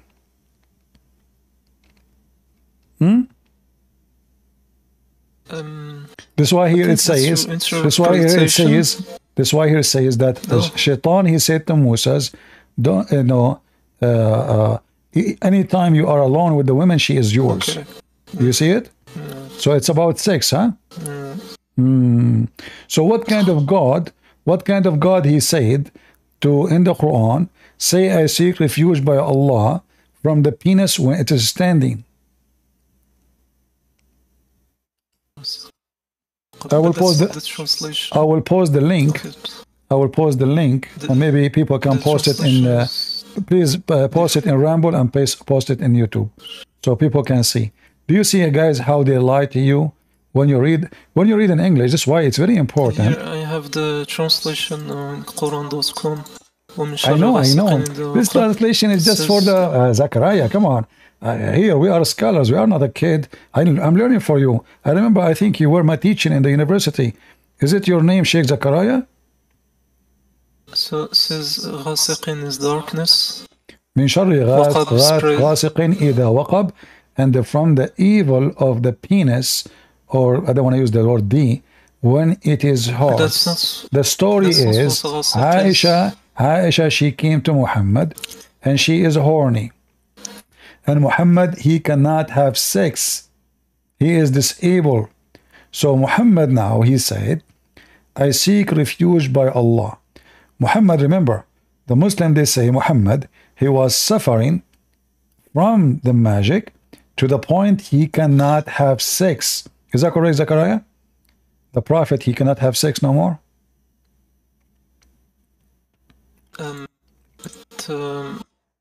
Just about the point, you said Ghasaq translates darkness. No, I'm asking you, focus with me.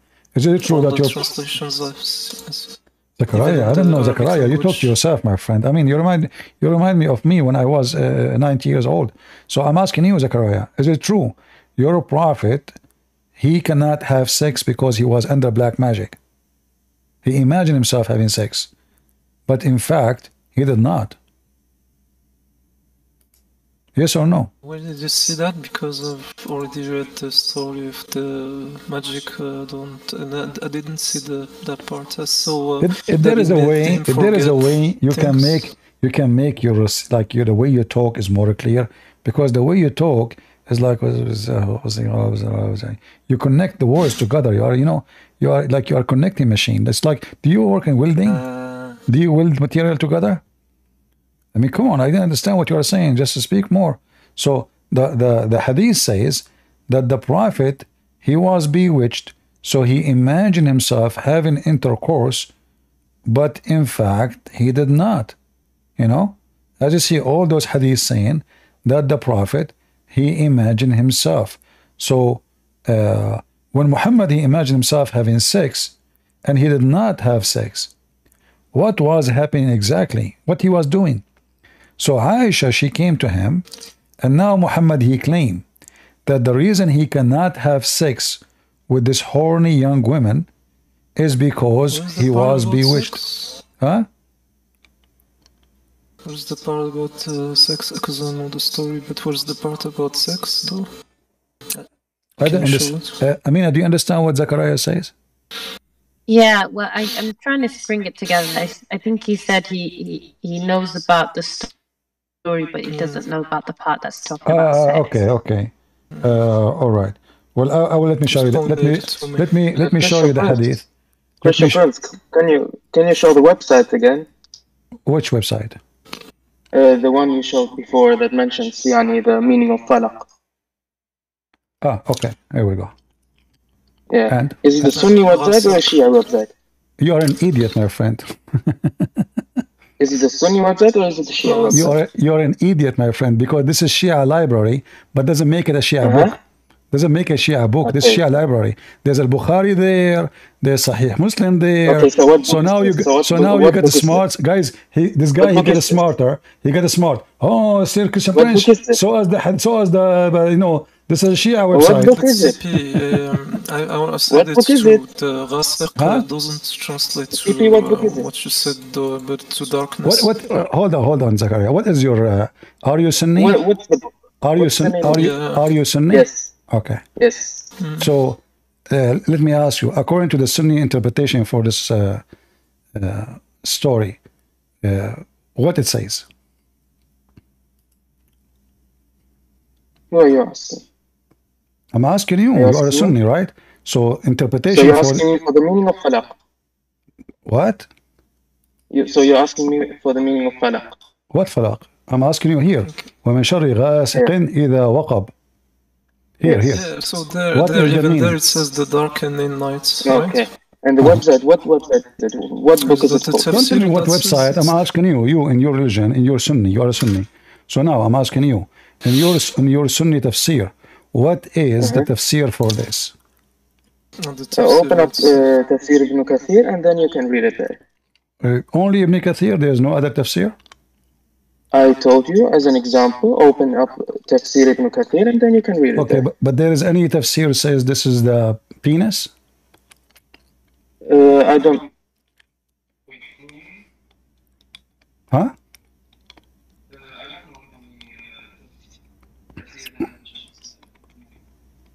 Your voice is gone. he said he doesn't know tafsirs that much, and we have to look it up ourselves. I'm looking at Quran.com one. Uh-huh. It's which tafsir? Ibn Kathir. Is that the one you're reading, or which one is it? The tafsir you? Okay, I will show you. I will show this gentleman Which one is it? a Muslim Sunni website. Are you there? What's your name? Yes. Hamzawi. Okay, Hamzawi. Look with me, please. All right. Okay. You see my screen? Yeah. Yes, and I still reject that.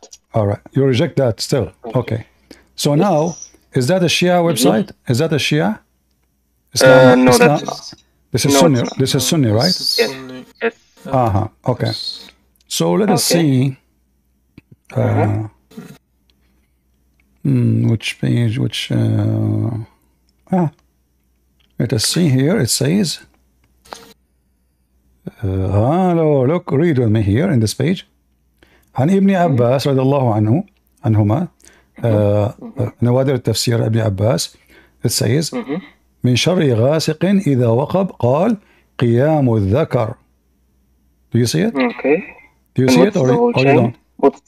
Yes, I can see it. What's the whole chain? Can you quote for us the whole I don't, chain? you guys, do you want to ask me? Ask the whole chain. Give me a stamp. Yes, tell me the whole chain. Can you give me the license plate number? You know, I mean, come on. This is your You said this is your Muslim website. You said we agree this is Sunni. The first one you said this is Shia. So now I'm showing you this is your Muslim website and this is Ibn Abbas. So from the evil when the penis stand up, correct? And then he says here فالنكاح بسبب دفع غائلة الشهوة. So it's about sex. All it's about sex. Okay, I still reject that. You're still not shown. Guys, he reject that. Who are you? Hey, Hamzawi, who are you to reject that? Are you higher than Ibn Abbas? Did I say that? I told you that this is mursal. Okay, it's disconnected. Because Hold you cannot on. show me You a said, chain. okay, are you higher than Ibn Abbas? Either you say I am higher, so you can reject Ibn Abbas, or you are lower and you accept Ibn Abbas. So can you say you are higher than Ibn Abbas and Ibn Abbas is stupid? I do not reject that because I say Ibn Abbas is a liar. I reject that because it's mursal, it's disconnected, and you cannot prove to me that Ibn Abbas said it. Anything is I embarrassment. found something on the Anything, topic. guys, anything, Says guys, post the link please in Ramble in YouTube, the admin, if they can help, please. So look at this. So now we show the Muslim the reference that this is about the penis when it's getting hard, and this is what Ibn Abbas said. And then the guy right away he says to me, this is mursal. And if you ask him even where it says this is mursal, I mean, where do you get the conclusion? Can you tell me the other narrators until? No, can you tell me where you get this conclusion from? I mean, how fast your mursal come? Because you know, ilm al-hadith is not that hard. You know. No. It is no.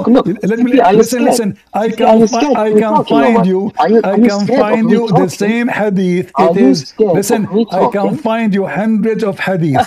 One place it says sahih, other place it says da'if. The same hadith. Okay. Bring me the whole narration. Bring me the whole chain of narration, and then we can talk. Then we can say is the hadith sahih or is it not sahih? But this is the whole narration in front of you, my friend. Don't tell me a story. I'm giving you the name of the book. I'm giving you the name of the book. Listen, here we go. This is the name of the book. This is the page. This is the page number. So you keep asking me to give you reference, and I am the only one who's giving reference. Nobody give reference in the whole wherever you go as I do. So when you're a funny guy. Wallah, you're a funny guy. Why don't you just show us the whole chain? Why don't you just show us the whole chain? If it's sahih, okay, show us the whole chain. If the whole chain is required, why the book did not mention it? Because when you do tafsir of a verse, no, let me educate you. If you make tafsir of a verse, you include all the hadith, you can find. It is required. If it's required, then you should tell my friend, you should tell your scholars, shame on you, you stupid idiot. Where is then the whole narration? So you should not accept a book to be written and should not be in the library and should not be called a scholar, and Ibn Abbas should know that he should mention everything, and whoever wrote after Ibn Abbas, he should mention anything, so your majesty can accept it. CP, do you know how tafsir works? No, I do not know. Muslim don't even you Muslim don't even have tafsir, do you? Yes, we do have tafsir. And so why the tafsir don't Allahu Akbar. So why don't you let me finish? Why don't you let me So finish? why the tafsir don't agree with why the tafsir? Don't you let me finish? If you have tafsir, we are talking. So why tafsir don't agree with tafsir if you Muslim have tafsir? Tafsir is not hujjah as long as tafsir is not proven, as long as so what the point, guys? It's saying tafsir is not approved, not in evidence. So why you Muslims accept? So you accept tafsir when you want. So why you are asking me to show you the tafsir if tafsir is not hujjah, which is not approved? Do you see, guys, the hypocrisy? He said to me, no, he just said tafsir is not a hujjah, which means is not an evidence. Is not an evidence. So now why you're asking me to show you tafsir if tafsir is not an evidence?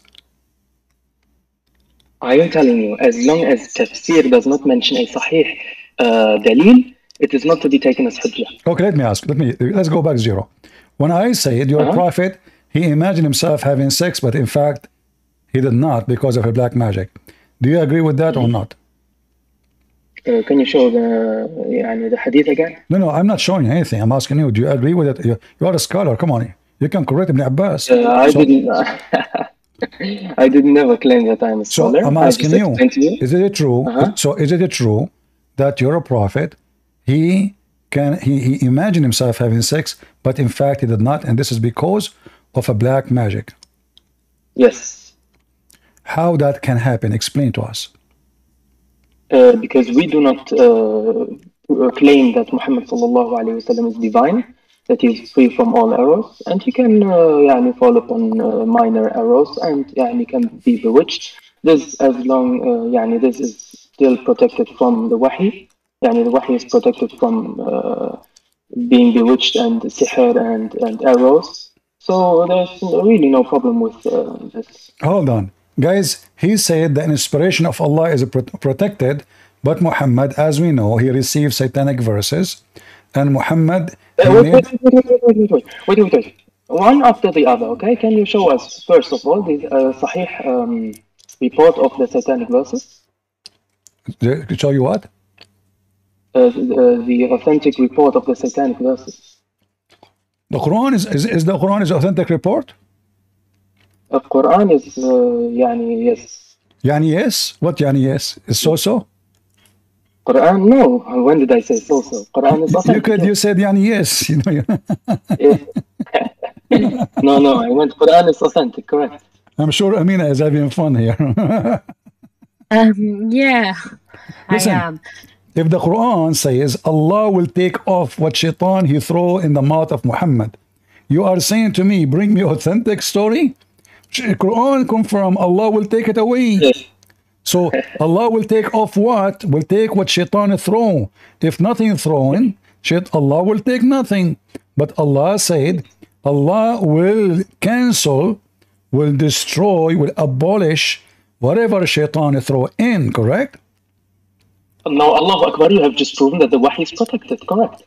Hey, so guys, the Quran is protected after Muhammad gave satanic verses. Where are the satanic verses? Show us the satanic verses. Hold on. How I know now, how can I trust that this verse itself is not from shaitan? If Muhammad confirmed now that he received satanic verses and he recited them, and Muhammad himself... Hold on. Where does it say that he received satanic verses? It says Allah will cancel what shaitan throw in. Yeah. So يعني Allah subhanahu wa ta'ala يعني is protecting the wahi. No, Allah will take off what is already in the wahi, already in the Quran. Shaitan, he gave Muhammad falsehood. Allah will abolish it. Yeah, because the wahi is protected. Exactly, guys, the wahi is protected. But don't you think it's too late? Shaitan already made Quran. And how you Muslim, you say nobody can make Okay, Quran? so where's the Quran Hold on. Shaitan? Guys, where's the Quran of Shaitan? Hold on. Where's the Quran of Shaitan? Show us. It says in You front just of you. said- How we know that this verse itself is not made from Shaitan? If Shaitan was able to give Muhammad satanic verses, and the verse here confirmed that, how we know that this is not from Shaitan himself saying, don't worry, we will cancel it? Shaitan. Because in the same verse, it says, but Allah abolishes that which Satan wrote. How we know that this is not Shaitan? If Muhammad do not know what is from Shaitan and what from Allah, Muhammad, he received the Quran from Shaitan. Was Muhammad able to know? Was able Muhammad to know that this is not from Allah? Prove it. No, prove it that the Quran is from Shaitan. Prove it. Okay, here we go. Let us see how we can prove that this is from Shaitan. Do you see the verse after it? Yes. It says, whatever Shaitan he throw in is going to cause trial. Wait, let me read it. Uh-huh.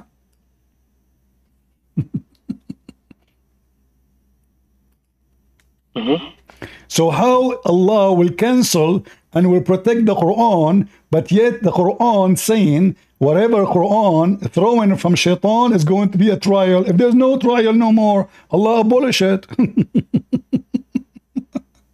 Because it's talking about the Zalimun.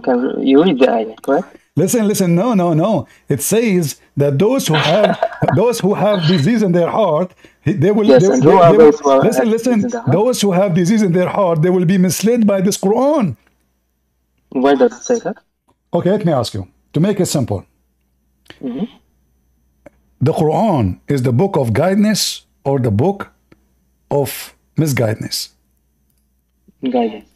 If it's from Shaitan, it's going to be the book of misguidance, right? All right. Did your prophet, he said that the Quran will misguide the Muslims? The Quran will not misguide the Muslims, no. But your prophet, did he say that? Why does the Prophet say that the Quran will misguide Muslims? I heard, I don't know, like, I do not know much about Islam, I'm learning. I heard that the Prophet said that, Muhammad Hijab said that there is a prophet, his name is Muhammad, said that the Muslim will be misled by the Quran. Okay. Is Muhammad Hijab project on me or... So I thought he's a scholar, big scholar. No, Muhammad Hijab is not a scholar. So what is he? Muhammad Hijab is an apologist. Is he? He said Allah he pray for, not to, philosopher.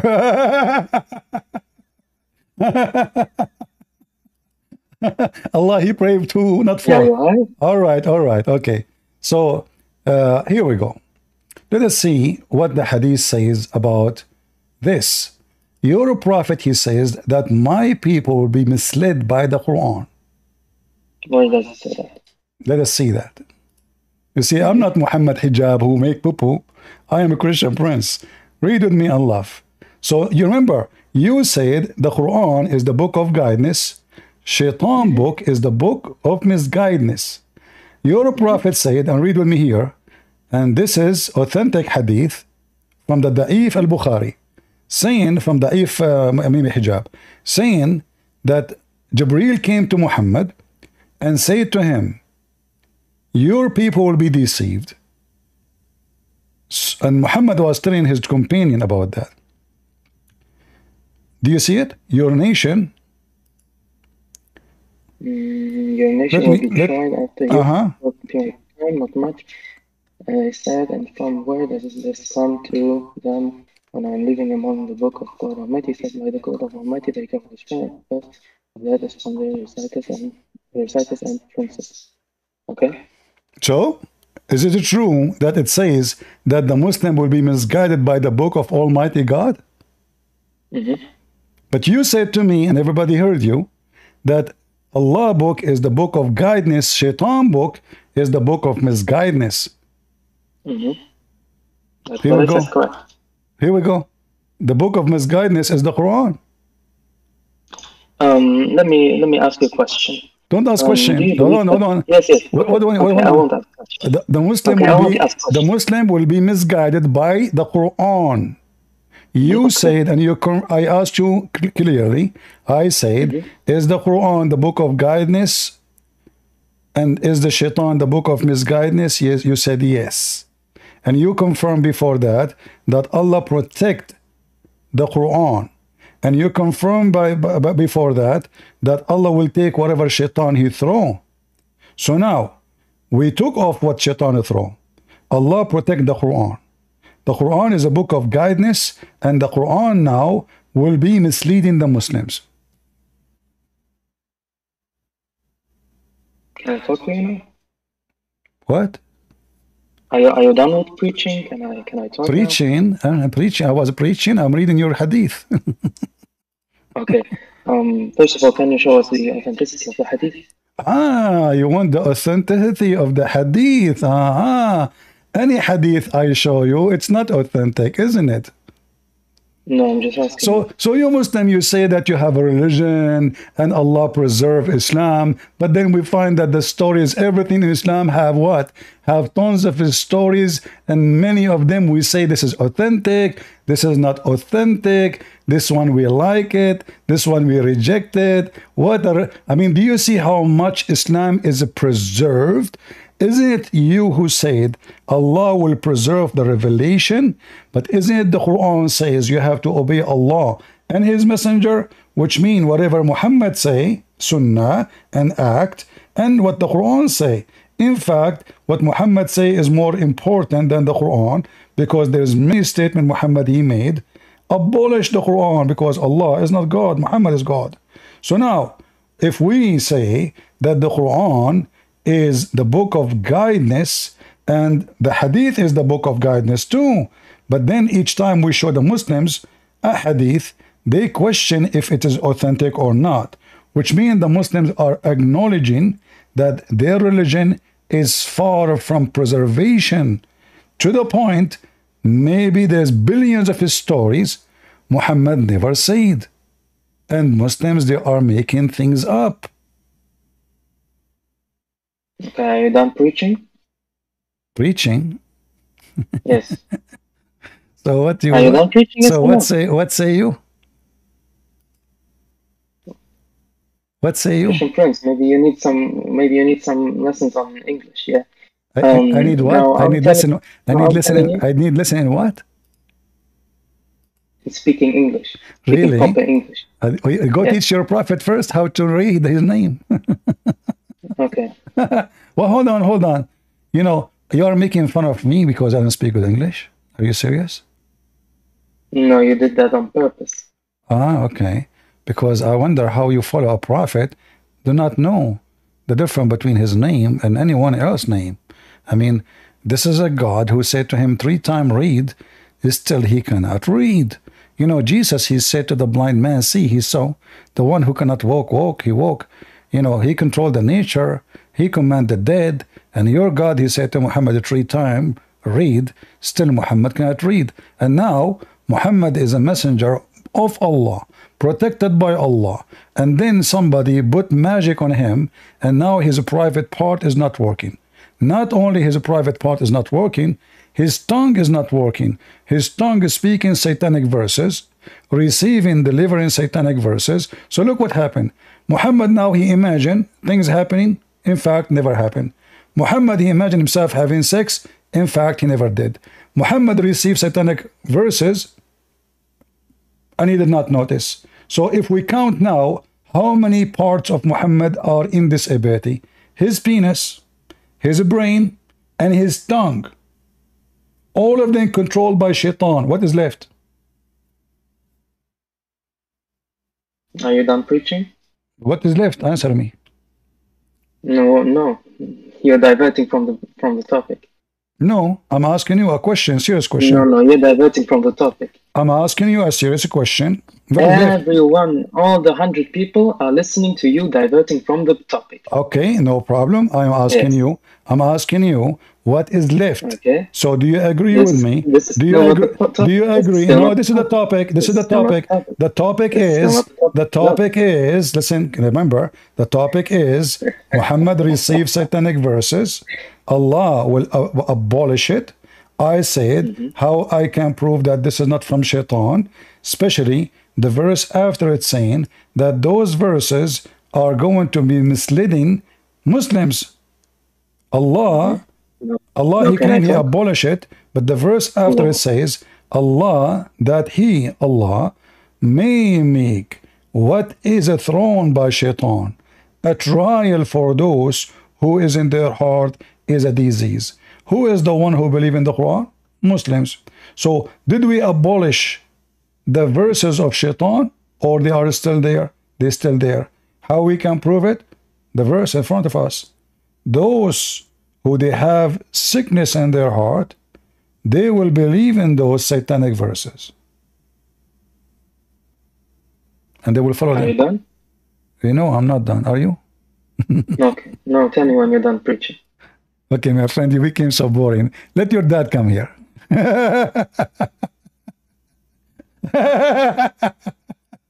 Are you done? No, I'm not done. So, okay, keep preaching. I mean, are you going to keep saying that to me? You keep preaching? You sound like a Persh. What preaching? I'm asking you a serious question. Either you want to answer me or don't give me this, Who is a smart Muslim? I hope I'm not insulting the Muslim community by saying a smart Muslim, because this is haram. It's haram to be a smart Muslim. Haram. It's against Allah. A Muslim is someone believe that Shaitan, he play with his anus when he go in the bathroom. So being smart is haram. Only smart people believe in this story. Shaitan, he play with their anus. I mean, you Muslims, all of you are homosexual. All of you is played with their anus, based on what your prophet said. I mean, how many times you Muslims, especially when you were young, you entered the bathroom without saying the prayer and enter with the wrong foot. And then what Shaitan do to you? He go enter into your bowels. Like he would do what? He enter all of him. It's not like a screwdriver. It's not even like his private part. No, all the Shaitan get in. What the heck? And then you grow a beard and you say, can you show me the narration? Did you ask your God to show the narration about Shaitan playing with your anus? Did you ask your prophet, what is the proof of what you're saying, Shaitan is asleep on your nose? Zechariah is coming back. Maybe Zechariah, I wanted to call a sheikh join us. Do you know any Sheikh Zechariah? Yeah, I'm trying to become one, inshallah. You are trying what?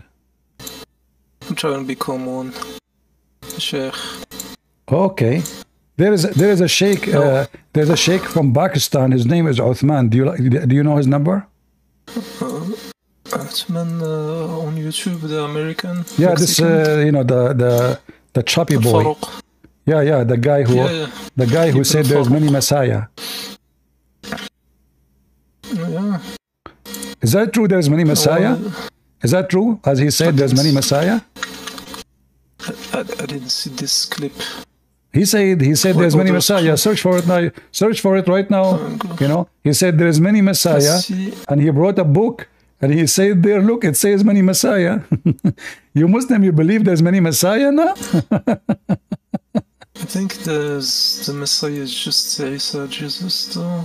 So this guy is an idiot, isn't he? Right? He's a potato. Okay. So Zechariah, listen. Zechariah, listen. Yeah, forget about this guy now. You can search it. It's there. Sheikh, everybody's making fun of him. Even the Muslim making videos for him. This guy do not even know his. This guy, he add words to the Quran. He make a new, do you know that Sheikh Uthman make a new Quran? How so? How so? If you search right now, search for Sheikh Uthman. Hold on. Let me see the name. Uthman.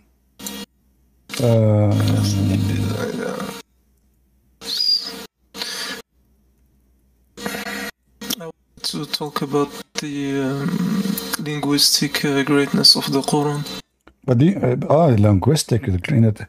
You must be very good in Arabic. I have some. Are you very good? Here. Are you very good in Arabic?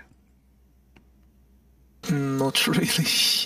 I actually started learning it recently. No, we studied it in Morocco at school, but I wasn't practicing it growing up.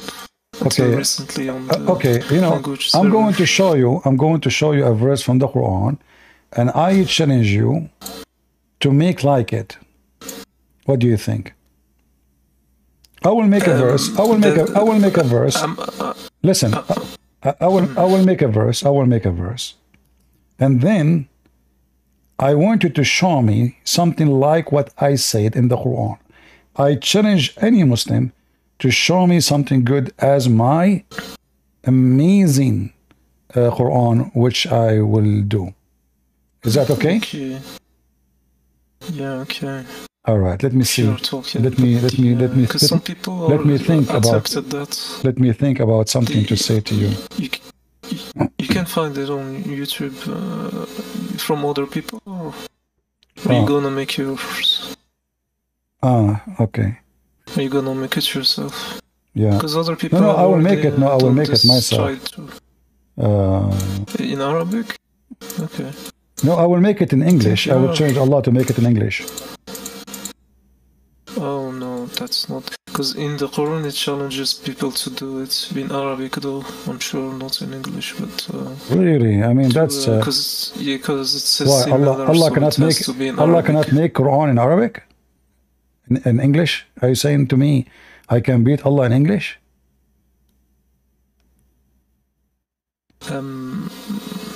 Well, I have something I wanted to read to you. Okay, listen. I'm going to tell you something, and please don't share it with anybody. When my uncle, he told the secret to his wife, and his wife, she told the secret to her sister. And then her sister, she told the secret to the neighbors. And then God told him some of the secret, and he did not tell him the rest. And then he told his wife about the secret. She said to him, "How you know that?" He said, "Allah who told me." What do you think about this Quran? Yeah, I think that's similar to a surah. I think it's Surah Talaq. No. Where the story, this is the story in the Quran. Similar story. Are you saying I can make Quran like Allah? How in the world this is a book of... Why don't you do it in Arabic? Listen. How in the world this is a book of God, and I want you to explain to everybody how silly this story is. Isn't it? This is like your grandma speaking to her sister, her neighbor, gossiping. Look, because the and Quran remember, in Arabic is different listen. than English. What kind of Arabic this Arabic is? وَإِذْ أَسَرَّ النَّبِيُّ إِلَى بَعْضِ أَزْوَاجِهِ حَدِيثًا فَلَمَّا نَبَّأَتْ بِهِ وَأَظْهَرَهُ اللَّهُ عَلَيْهِ. What is this? This is the amazing Arabic. Can you make something like it? Okay, guys, can you make something like it? Look, read the translation. And remember when the Prophet disclosed a matter of confidence to one of his wives. In Arabic, though. And then when she told the other wife, Allah made it known to him. He informed him apart, and therefore he left apart. What the heck is this? Allah did not tell him the whole story. Why? Listen, how in the world you think that the one is talking here is Allah? Don't you think that this is not even 6 years old kid writing this story? No, I don't. If you take the book as a whole, that's gonna be hard for a 6-year or anyone. What do you mean? What do you mean? You know, to do it. So this is people. This is silly. Look at this. What is this? She said when he told her, when he told him, she told her secret and some. Then Allah told him some. And then she told him, "Who told you this?" He said, "Allah, the all-knowing. He told me." You know, what is this? This is Allah talking? Yes.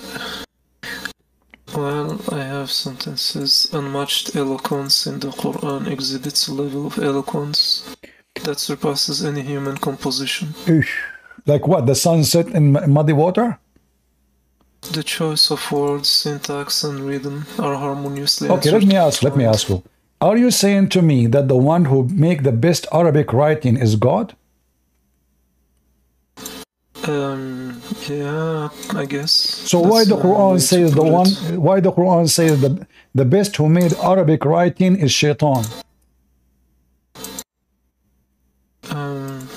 Where? Where? In the Quran. In the Quran. Here, chapter 6, verse number 112, it says that the one who speak a very eloquent language is Shaitan. Do you see it? But you gotta read the literal translation. Who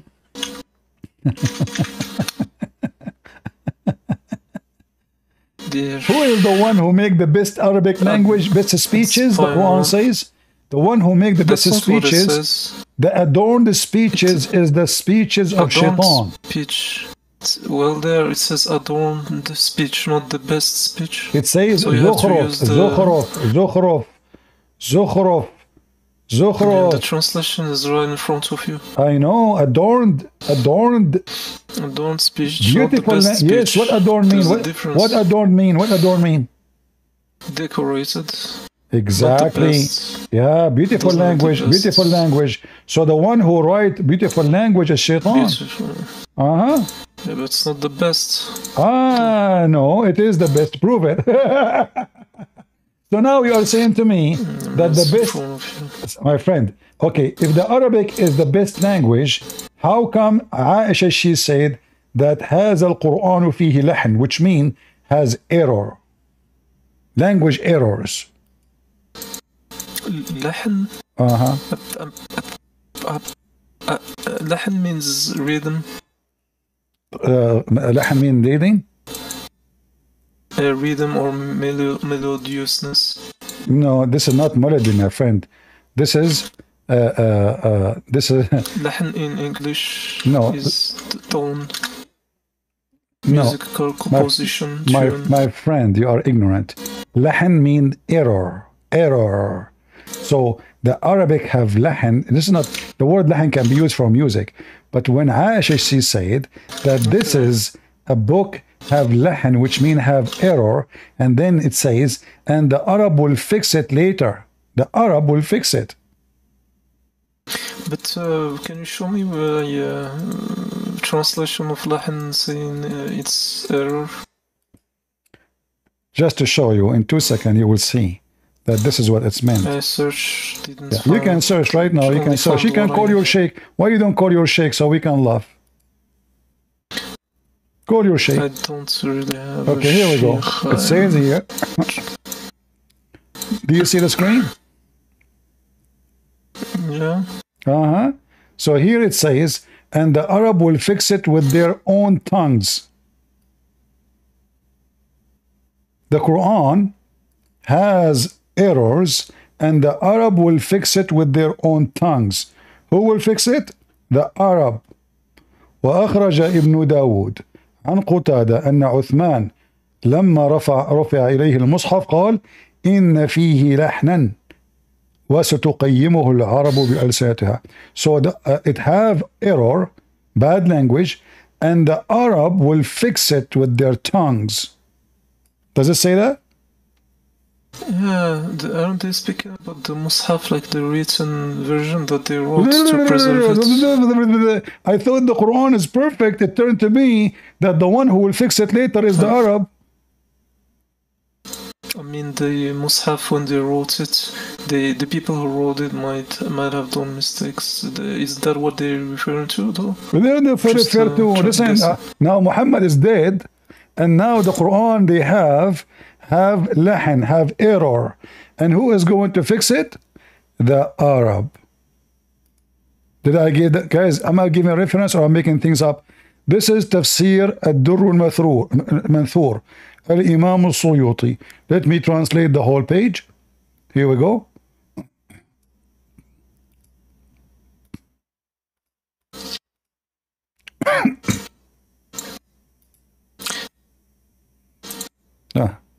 We might translate the page. Let me post the link for you guys. You use the translation. Let me post it in Rumble. Okay, about the linguistic. So now, hold on. So now I answered you about the English, the Arabic, amazing Arabic. Your scholar, they say that the Quran have errors and the Arab will fix it, not Allah. Does it say تَتُقَيِّمَهُ الْعَرَبُ بِأَلْسِنَتُهَا? Does it say the Arab will fix it with their tongues? But it says the Mus'haf, the book the people wrote, not the word of Allah per se. No, but this is the Mus'haf. This is the Mus'haf. I thought the Mus'haf is the one written by to you. The Mus'haf is the book that were written by the supposedly Hafiz. I see. What a drama. A minute ago, remember, a minute ago, the book was amazing. No, a minute ago, the book was amazing. No, I'm saying there's a difference between the Quran and a Mus'haf. The Mus'haf is not the Quran? A Mus'haf means a book written by the Hafiz. But this is the book of Uthman. It's called Mus'haf Uthman. Yeah, so the okay, people open, who wrote it, hold on. Hold on. Maybe that's guys, he said Mus'haf is different from Quran. Right. Open right now, page A. Open page A in your Quran and read for me. Does it say هذا المصحف كتب على حسب رواية? This Mus'haf, every Quran called Mus'haf. Yes, but yes? a Mus'haf can, yes. I'm just, what I'm saying to you is that Mus'haf people wrote them, and they might have done mistakes in them that needs to have been corrected. Or at least that's what. So listen. Theorize. I speak a very. Makes sense. I speak a very amazing, powerful gibberish language. I want you now to make like it, and I challenge Allah to make like it.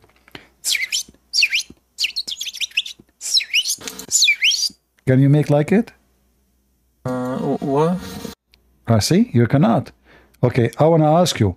If I send somebody to learn the language of the birds, should he be able to speak to the donkeys?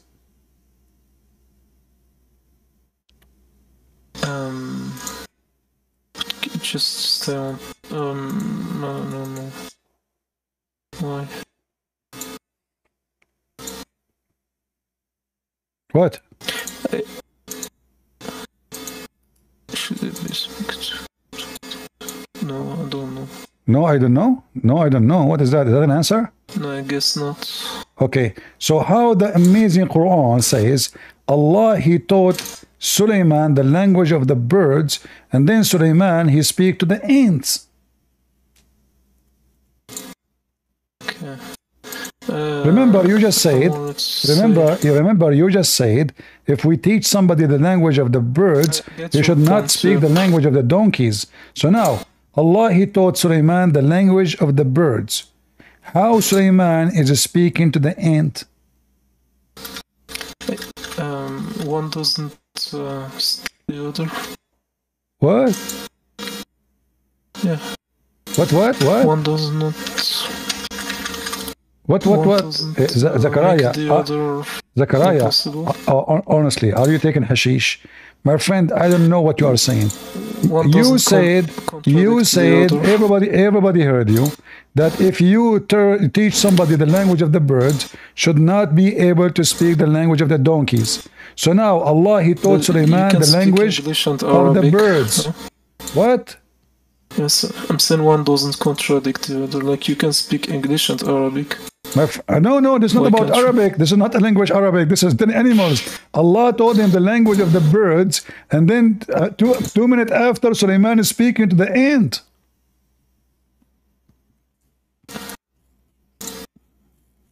I'm saying one doesn't stop the other. And what, by the way, this amazing Quran, what is the wisdom behind this? Sulaiman speaking to the ants? What the heck is that? What happened here? This is the amazing Quran, the amazing Arabic language. I mean, you Muslim, you say nobody. Okay, use. By the way, I don't think Sulaiman addressed the ants in that Zechariah. Let me make it simple for you. How you say nobody can make Quran if the ant making Quran? The ant. Look, this Quran here is not Allah making it. It says the ant, she said. So who is making Quran? Who is speaking the Arabic language now? The ant. The ant is an Arab, and she speaks perfect Arabic. You said nobody can make Quran like the Quran, but as you see, Allah is quoting the ant. The ant. The ant, she said. The turtle, she said. You know, the Shia, they say that Imam, he created an elephant from mud and he fly with it all the way to Mecca. And you Muslims, you have a flying carpet of Sulaiman. So now, is Allah talking or everybody making Quran? Look, who is talking here? So he, Sulaiman, he smiled. This is amazing Arabic now. And then he amused with her speech. Ooh, what the heck? And then he said, hey, my Allah, inspire and bestow upon me the power of ability. I may gratefully. I thought nobody can make Quran. Here we go. Sulaiman making Quran. The ant speaking Quran. Even the chicken making Quran. Look, he inspect the birds and he said, what is the matter that I see no the hippo? Who is the hippo? Just to go back to a point you said that. Zechariah, who is the hippo? Who is this hippo? Who is this hippo? Can you introduce him to the people? Hoopo. Yeah, hoopo. That's the first time I see this. What is this hoopo? Who is this hoopo? I'm not sure. Is it true? Is it true that he is the... I see what it is. Al-Hududa is a type of bird. Is that true that he is the Minister of Irrigation and Agriculture? Where did you get that from? What the heck? Yo, guys, did he laugh? Guys, did he laugh? Yeah. Hoopo is the real word in English. I know.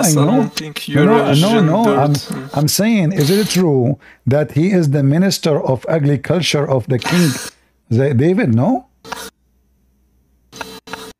Why you are laughing?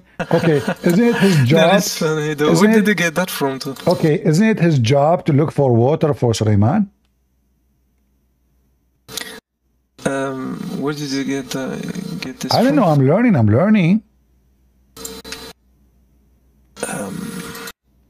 I think he was like he sent him to the other country that's named Sheba, the Queen of Sheba too. I heard that he was a CIA.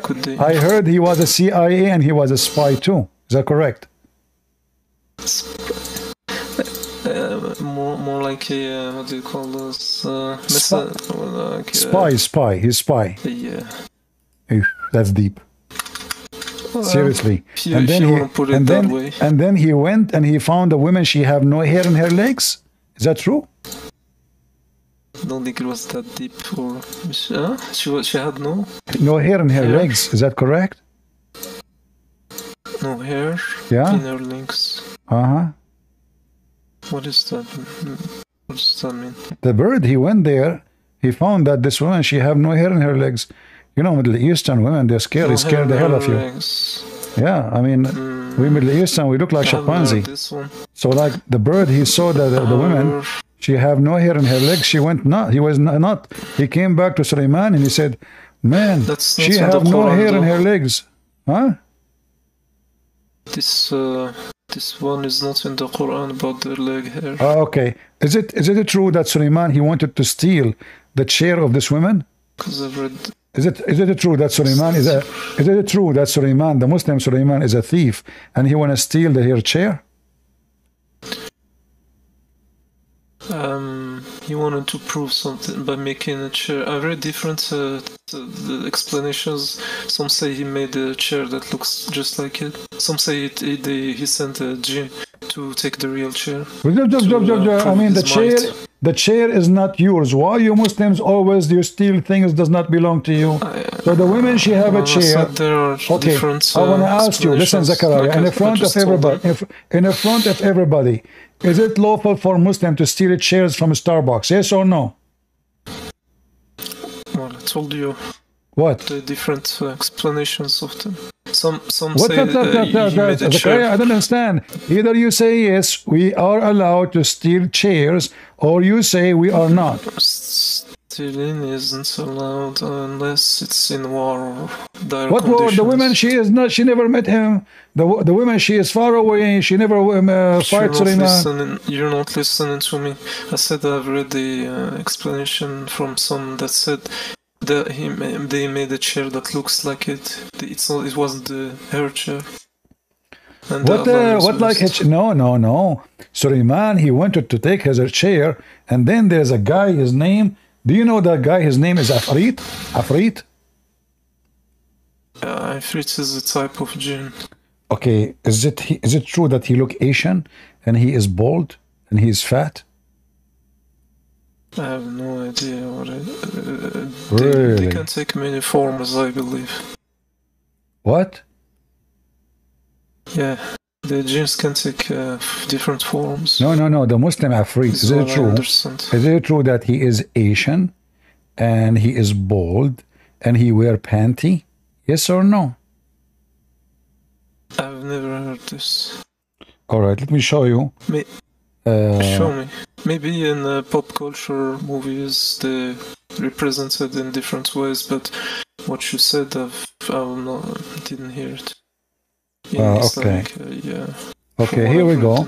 Okay, I will show you that. Okay, give me a second, man. This is Zachariah is very knowledgeable. Zachariah is very okay. Hold on. I just want to thank you for giving me the inviting me, and apologize if I was rude at any point. I appreciate the no. You are fine. I hope everyone is benefiting, because sure. People are benefiting a lot. I'm just trying to find. Okay, here we go. I found a picture of the Afrit. Look at the Afrit. The Afrit of the Muslims. You want to see how the Afrit guys look like? Do you want to see how the Afrit look like? Good. Let me show you. Afrit. Just answering striker. I'm not representing Muslims, and I don't want that responsibility. Unless I'm paid for Zachariah is very unique. He keep talking to himself. Zachariah, he keep talking to himself. I don't know what to say. Do you see how the Afrit look like? Do you see how the Afrit look like? Zachariah, so is this from an Egyptian movie? Huh? Yeah, but this is your Muslim movie. Which stories does the movie tell about? I don't know. This guy, he bought a candle and he cleaned it, and then the Afrit came. But isn't this a story coming from Persia, from India? This is a story they tell it for kids. How does a story end in the Quran? Afrit? I saw a similar movie, more recent, Egyptian as well. Really? But not everything in the movie is. You believe in Afrit? In real life. Do you believe in? Actually, but do you believe in Afrit? Yeah, as Muslim, Okay, Zachariah, focus with me. Do you believe that really Suleiman, he have an Afrit and he was going to steal the chair of this woman? I already told you the different. What different? The Afrit, he said to him, I will bring you her chair in a minute.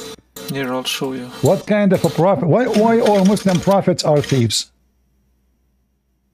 Why all Muslim prophets are thieves? I want to know. Even chairs from Starbucks. You want to take it?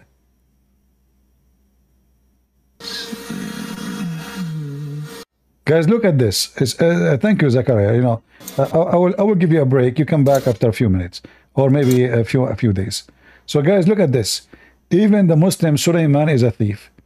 He told his Afrit, his genie, who go and steal this chair for me, and who goes and steal their money for me. I mean, you cannot find a Muslim is not a gang member. So now Suleiman is a thief, and he is going to steal the chair of this woman from a Starbucks. And this is the book, Zechariah, is challenging us to write like it. And this Afrit, by the way, is so fast. That's why they call him Afrit.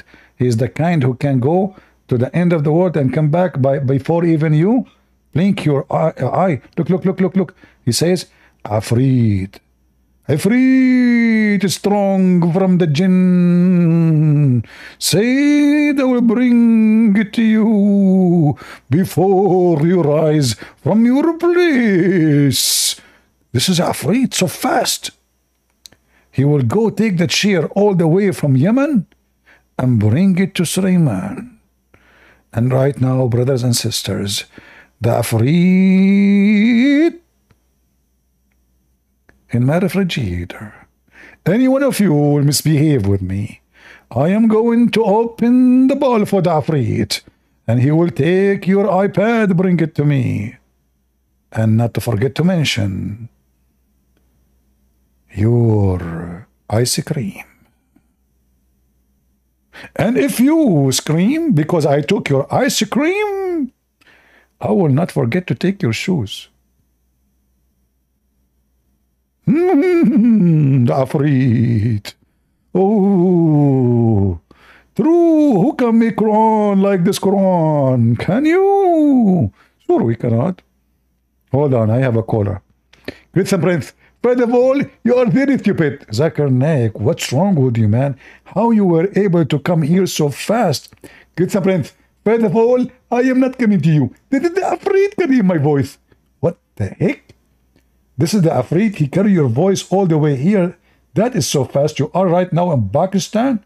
Greetings and Prince, you are so stupid. I am in Brunei. The Afrit, he applied the blade from Brunei. Afrit, and you challenging me to make a book like this? The book of Afrit? May Afrit take you. Afrito. Afrito, no. Afarito. Afruit. What the heck? This is a book of God? And this is the guy who is in the movie. He was with Sulaiman, brother. That's deep. That's so beautiful. Man.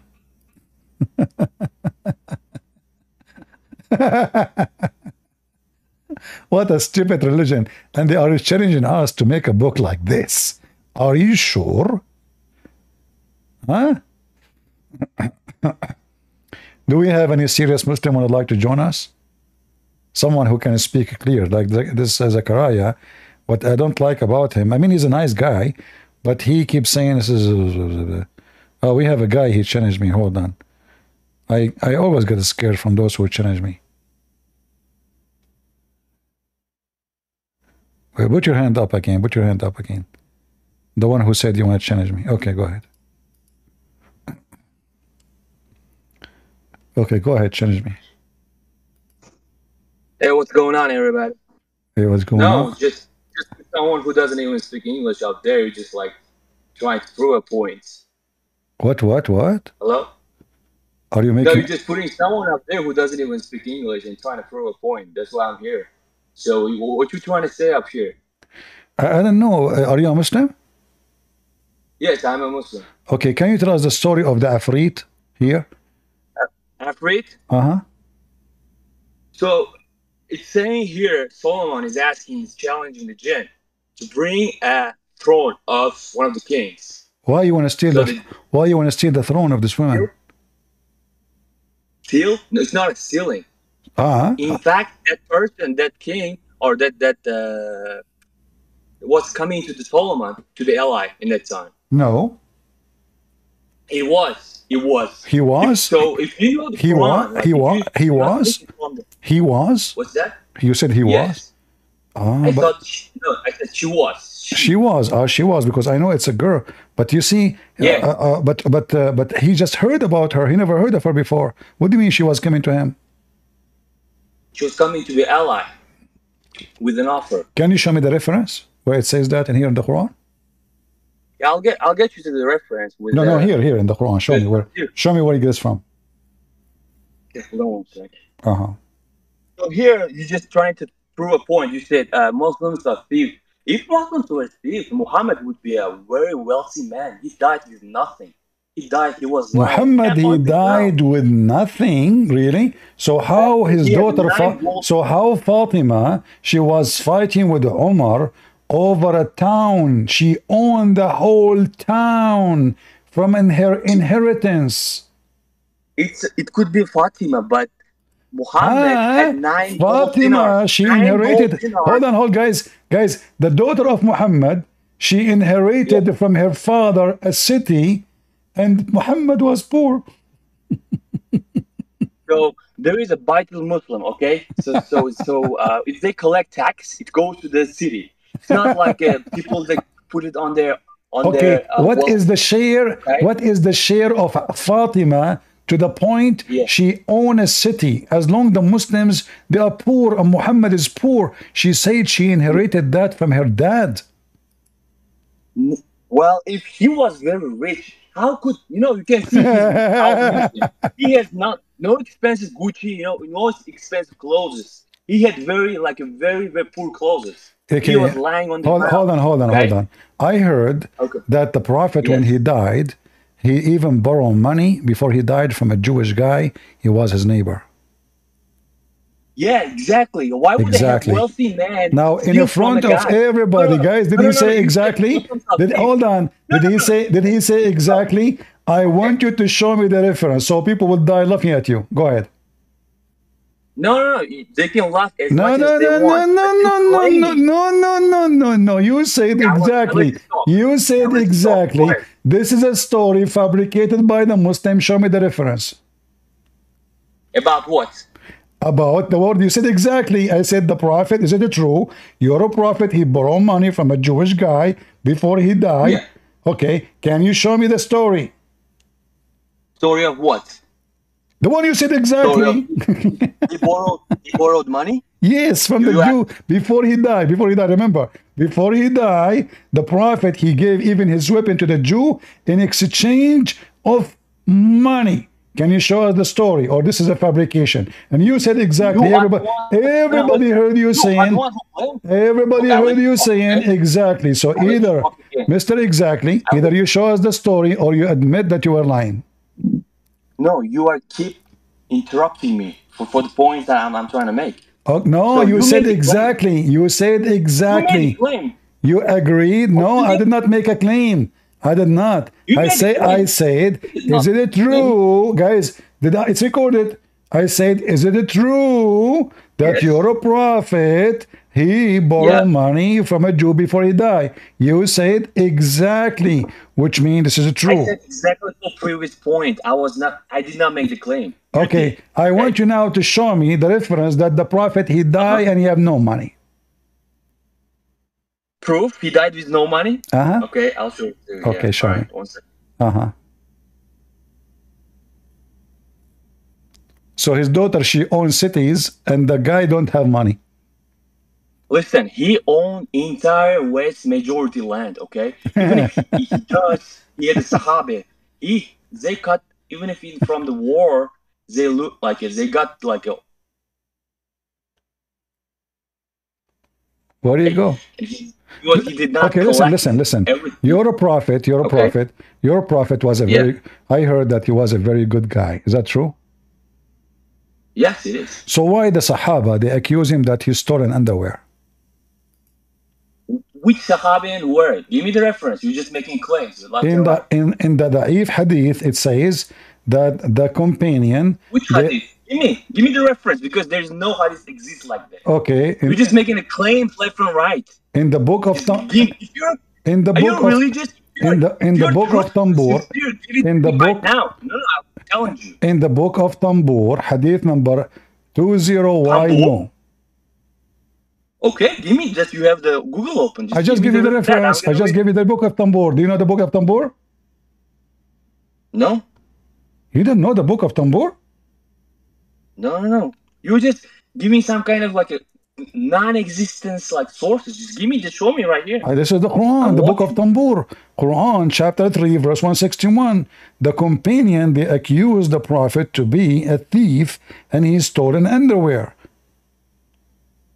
Where is that? Right here? One sec. Yeah, Okay. right here. Prophet take illegally part of booty, and whoever deceives his companions as regards the booty, he shall bring the force on the day of resurrection that which he took illegally. Then every person shall be paid in full what he has earned.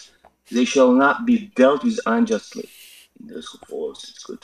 So It doesn't talk who about is the one Prophet who Muhammad. look at the false story Doesn't here? It's not talking about Muhammad here. No. Go up there, 160. Let's go to 160 worse, like up, because this is the context. No, let's go. Okay. You scream too much at me because you are taking advantage I'm of me. not screaming. You are taking advantage of me because I'm young and you are a scholar. I know what you are doing. You know, you take advantage of people who do not know much and you scream at Okay, them. how old are you? Okay, hold on. Here we go. So now you know. Arabic? No, I don't know. Are you Arabic?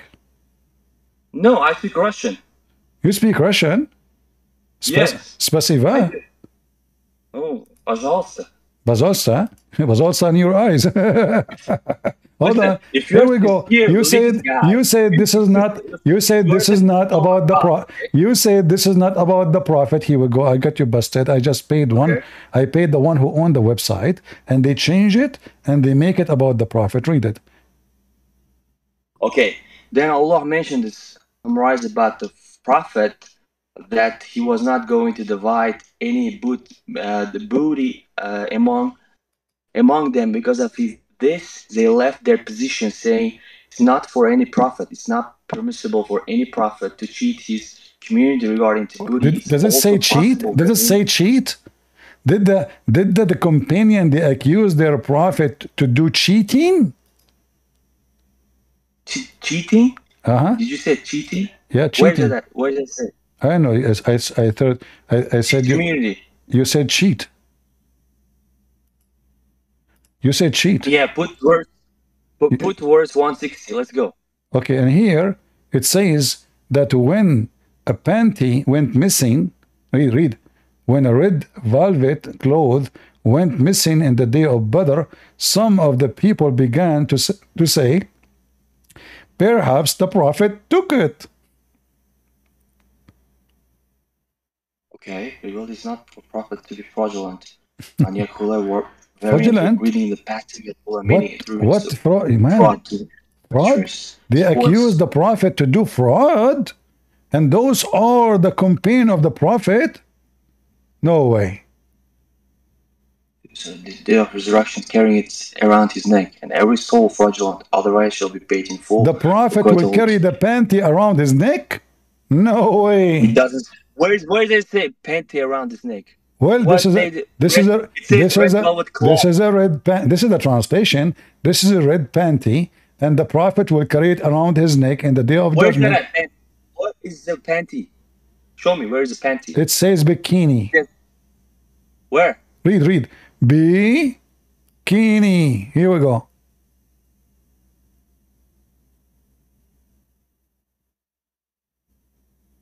Okay, focus with me. Red velvet. What is the red velvet? Red velvet cloth. It could be whale. It could be what? Whale. The one you put it on the top of your shoulder, and you put all the way. Muhammad, he like red, don't he? He always Muhammad likes red. No. He doesn't say that. So why they accuse him that he is the one who took the red panty? He doesn't say red panty. You're just making it up. Are you a religious guy? Are you sincere about what you're saying? Are you religious? Sincere, okay, hold on. Hold on. Are you a religious? Are you a religious guy? Here we go. Those are the religious Muslims. They are accusing. They are the best of Muslims, accusing the best of them that he stole a piece of clothing. Stole from where? Doesn't matter. He's a thief. Where it says he's a thief? It says he is. It's not for a prophet to be a fraudulent. They accuse him to be a fraud. Okay, give me the verse. What verse is this? Fraud. Is Ali Imran 161? Ali Imran? What surah is this? Until now, you do not know which surah we're talking about? No, you're just going up back and forth. That's why I'm asking. Well, I'm not Hafiz. I don't know. listen, I showed you hard. chapter back, and then I went to verse number 4. So this is why we went back and forth. So chapter back, Okay, got it. verse number 4, and then this is the interpretation. So now back and forth. What the back and forth? I showed you the chapter. I said to you, chapter 3. Here we go. Chapter 3, verse 161. But because your brain is not functioning, your brain is in the red panty now. You want to know? And by the way, what kind of God he says is not the prophet? What kind of God? Listen. Do your God he knew the do your God knew the unseen?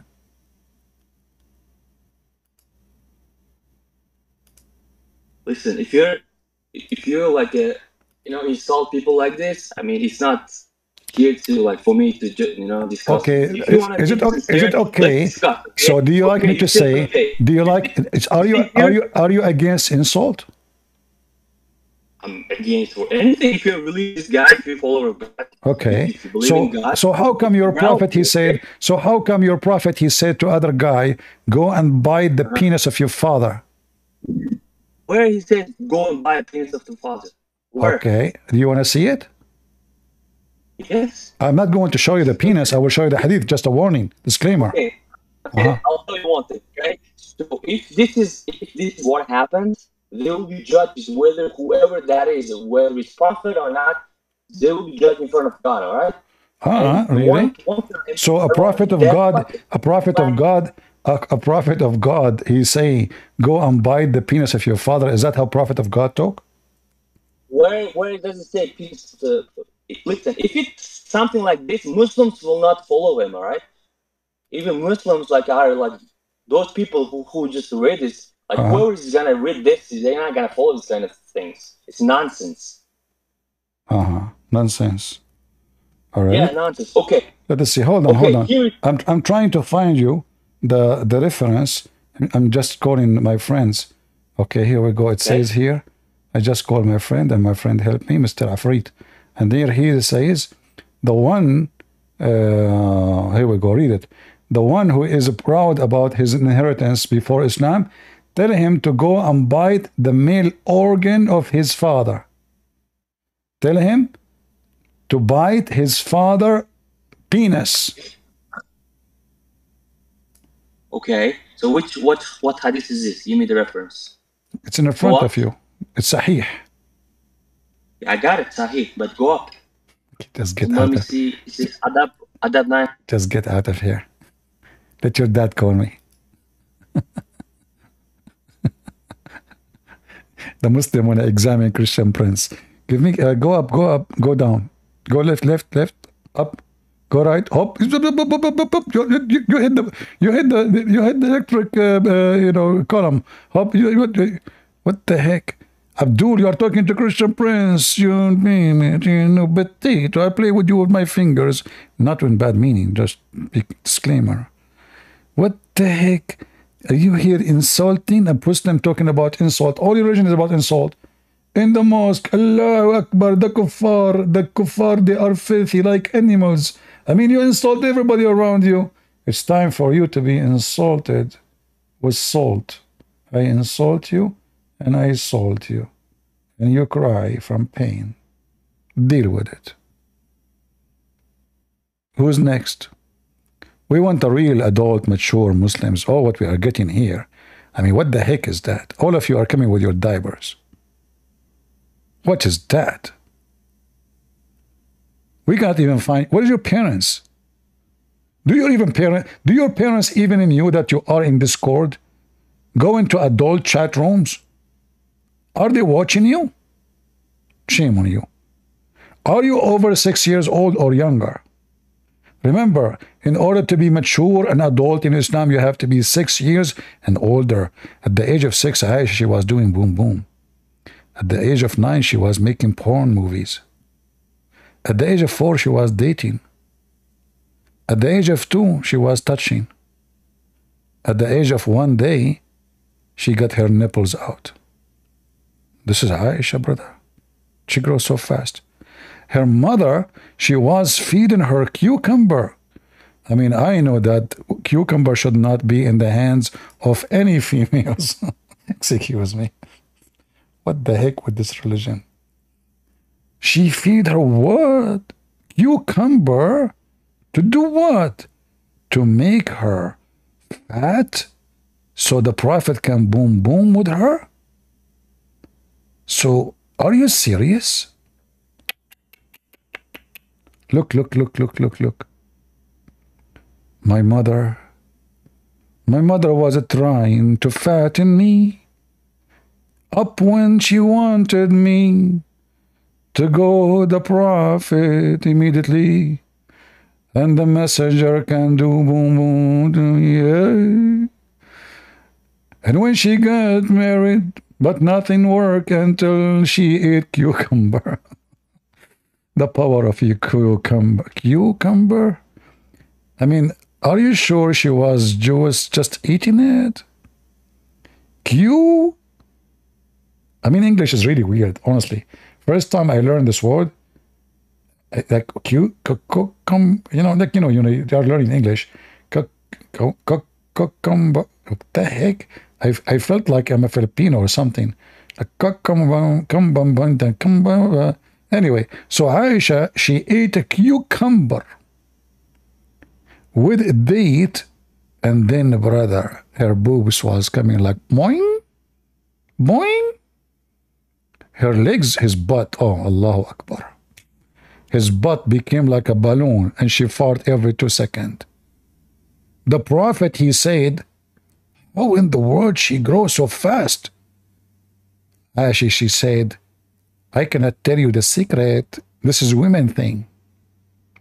Hey, women, which one of you is so skinny and you want to get some fattening? I'm going to give you a secret will make you gain weight. I mean, women these days, they spend their salary just to lose weight. The poor Aisha, she is eating cucumber like a goat non-stop so she can gain weight. Oh boy. Any Mohammedan from the cucumber generation? So if there is any women, but by the way, I decide to open a clinic. Any disease, anything, you can come to me. You want to gain weight? Cucumber and date. That's it. One cucumber, one date. One date, one cucumber. If you eat two, it doesn't work. Be careful.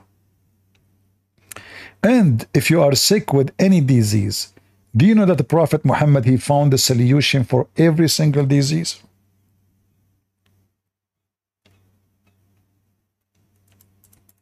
I know I should not share with you the top research of a Prophet Muhammad in his laboratory. I know this should stay indoor because the enemies of Allah can use it, especially the Jews and Netanyahu. May Allah curse him. All right? So Prophet Muhammad, he said, look, this Nagla seed can heal anything. Anything, anything. My air condition was not working. I throw Nagla seed in his mouth. Is that crazy? In a second.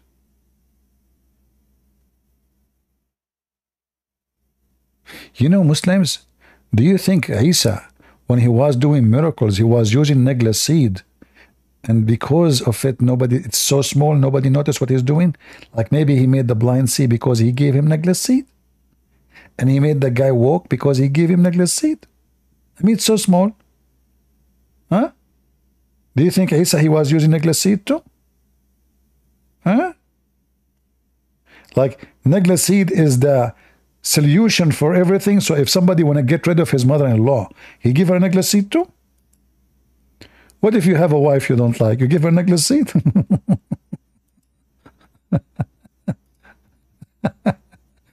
I mean, Dr. Muhammad, look. Nagla seed is the remedy of every disease.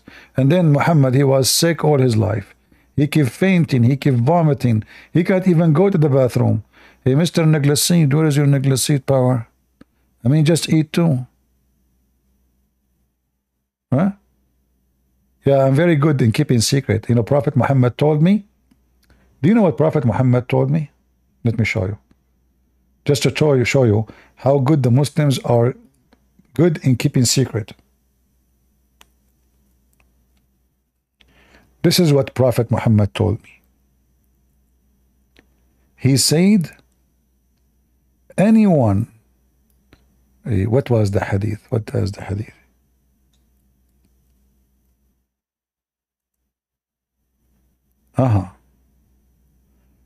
Anyone he wrote from me any other than the Quran, he should erase it. Let us see. Where is the hadith?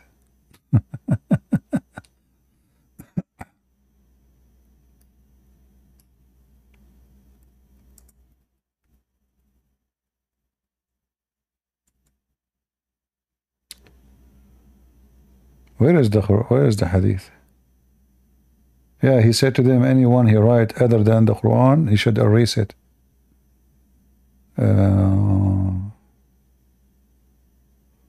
Give me a second.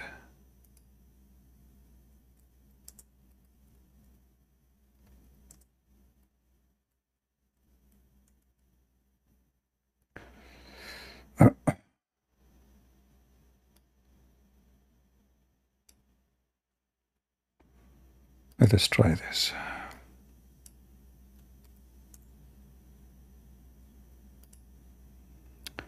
Imagine how high IQ the Muslims are. Their prophet just told them, don't write the hadith.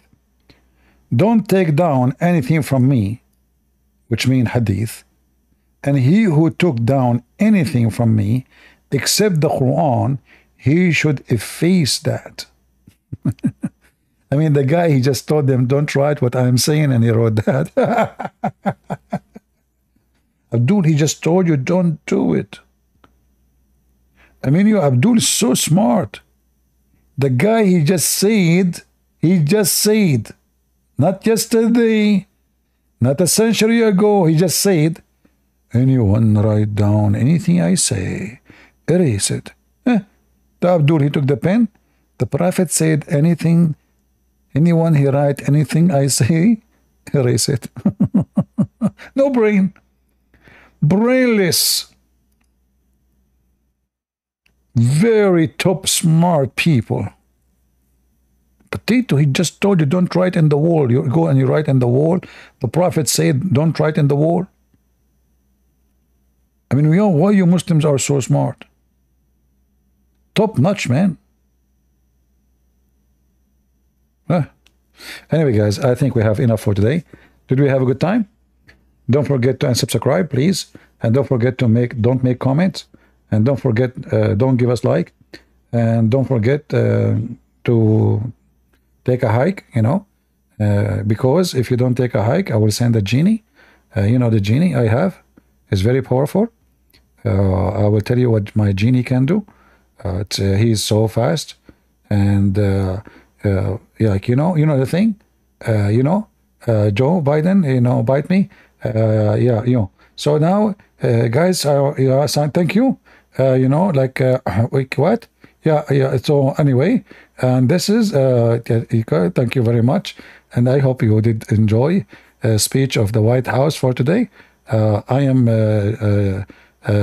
Joe Bite Me, and you know that I approve this message. All right, and Nagla Seed maybe can get the memory of the stupid Joe Biden and his Democratic Party. By the way, there's a guy, he is Democrat. He sent me an email in Patreon. He says, when you serve in the army in USA, you took an oath to protect Democrat. What? I took an oath to protect Democrat? Really? I don't know that. Unbelievable. Crazy people. And I blocked him. I don't know. I have a question to refute Christianity. Muhammad Khan, this guy, he will refute Christianity. My friend, you have a Prophet Muhammad. You do not need to refute anybody. Prophet Muhammad, who have a penis, can do 18 wives in one night. And you are worried about refuting Christianity. Your Prophet penis refuted everybody. I mean, why he have this power? Because he refute with it. What are you talking about, brother? You are worried about refuting Christianity. It's easy to refute Christianity. I mean, what those Christians, they have what? Like Jesus, the one who make the blind see? And he make a bird from mud. So what? It's so easy. And he make the guy who don't walk. Huh? And right now he's alive in heaven. And he command the dead man to come from the ground. Even the son of Adam, they come from the ground. Nothing. You can refute Christianity easy. Just tell people about the power of your prophet penis. Is it true that in the heaven he will have the power of 4,000 men? What he would do with that power? Do you think he is going to work in the drills company? Do you think Allah is going to use him to find oil somewhere? The power of 4,000 men in drilling? Huh? Anyone refute Christianity? Come on. Since Mary, the mother of God, does that make Mary mother of a grandmother of God? Abdul, since the Quran is the mother of the book, does that make the Quran the grandmothers of Allah? Isn't it the Quran says the Quran is the mother of the books? I mean, you Muslims are so silly and so stupid. Oh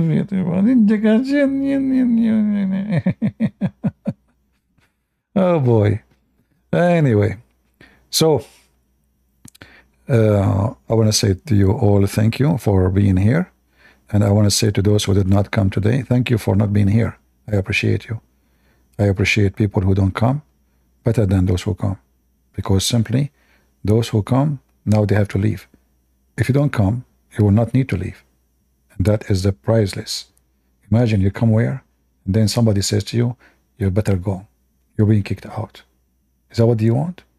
Is that your destiny? Do you want Allah to punish you?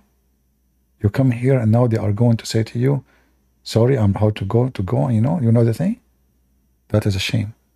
So I want you to take it easy. I'm going to say to you, may the Lord bless you. And Islam is doomed. And Muhammad is nothing but a filthy, false scam. And we prove it every day. A prophet of God, he never speak about power of his penis unless he have none. Muhammad always, when he speak about power, he speak about something nobody can see. Nobody even saw if Muhammad have a penis. Have you ever heard of a prophet, he proud about his penis? The penis prophet? What the heck? And then we find that the prophet never had sex with his wives. The prophet could not have kids. The prophet have 18 women, yet they're still virgins. How we know they are virgins? I can show it to you in a second. The wife of Muhammad, when a woman, she said that she have orgasm. The wife of Muhammad, she said, do women have this charge? Do women have this charge? The wife of Muhammad, she never have this charge.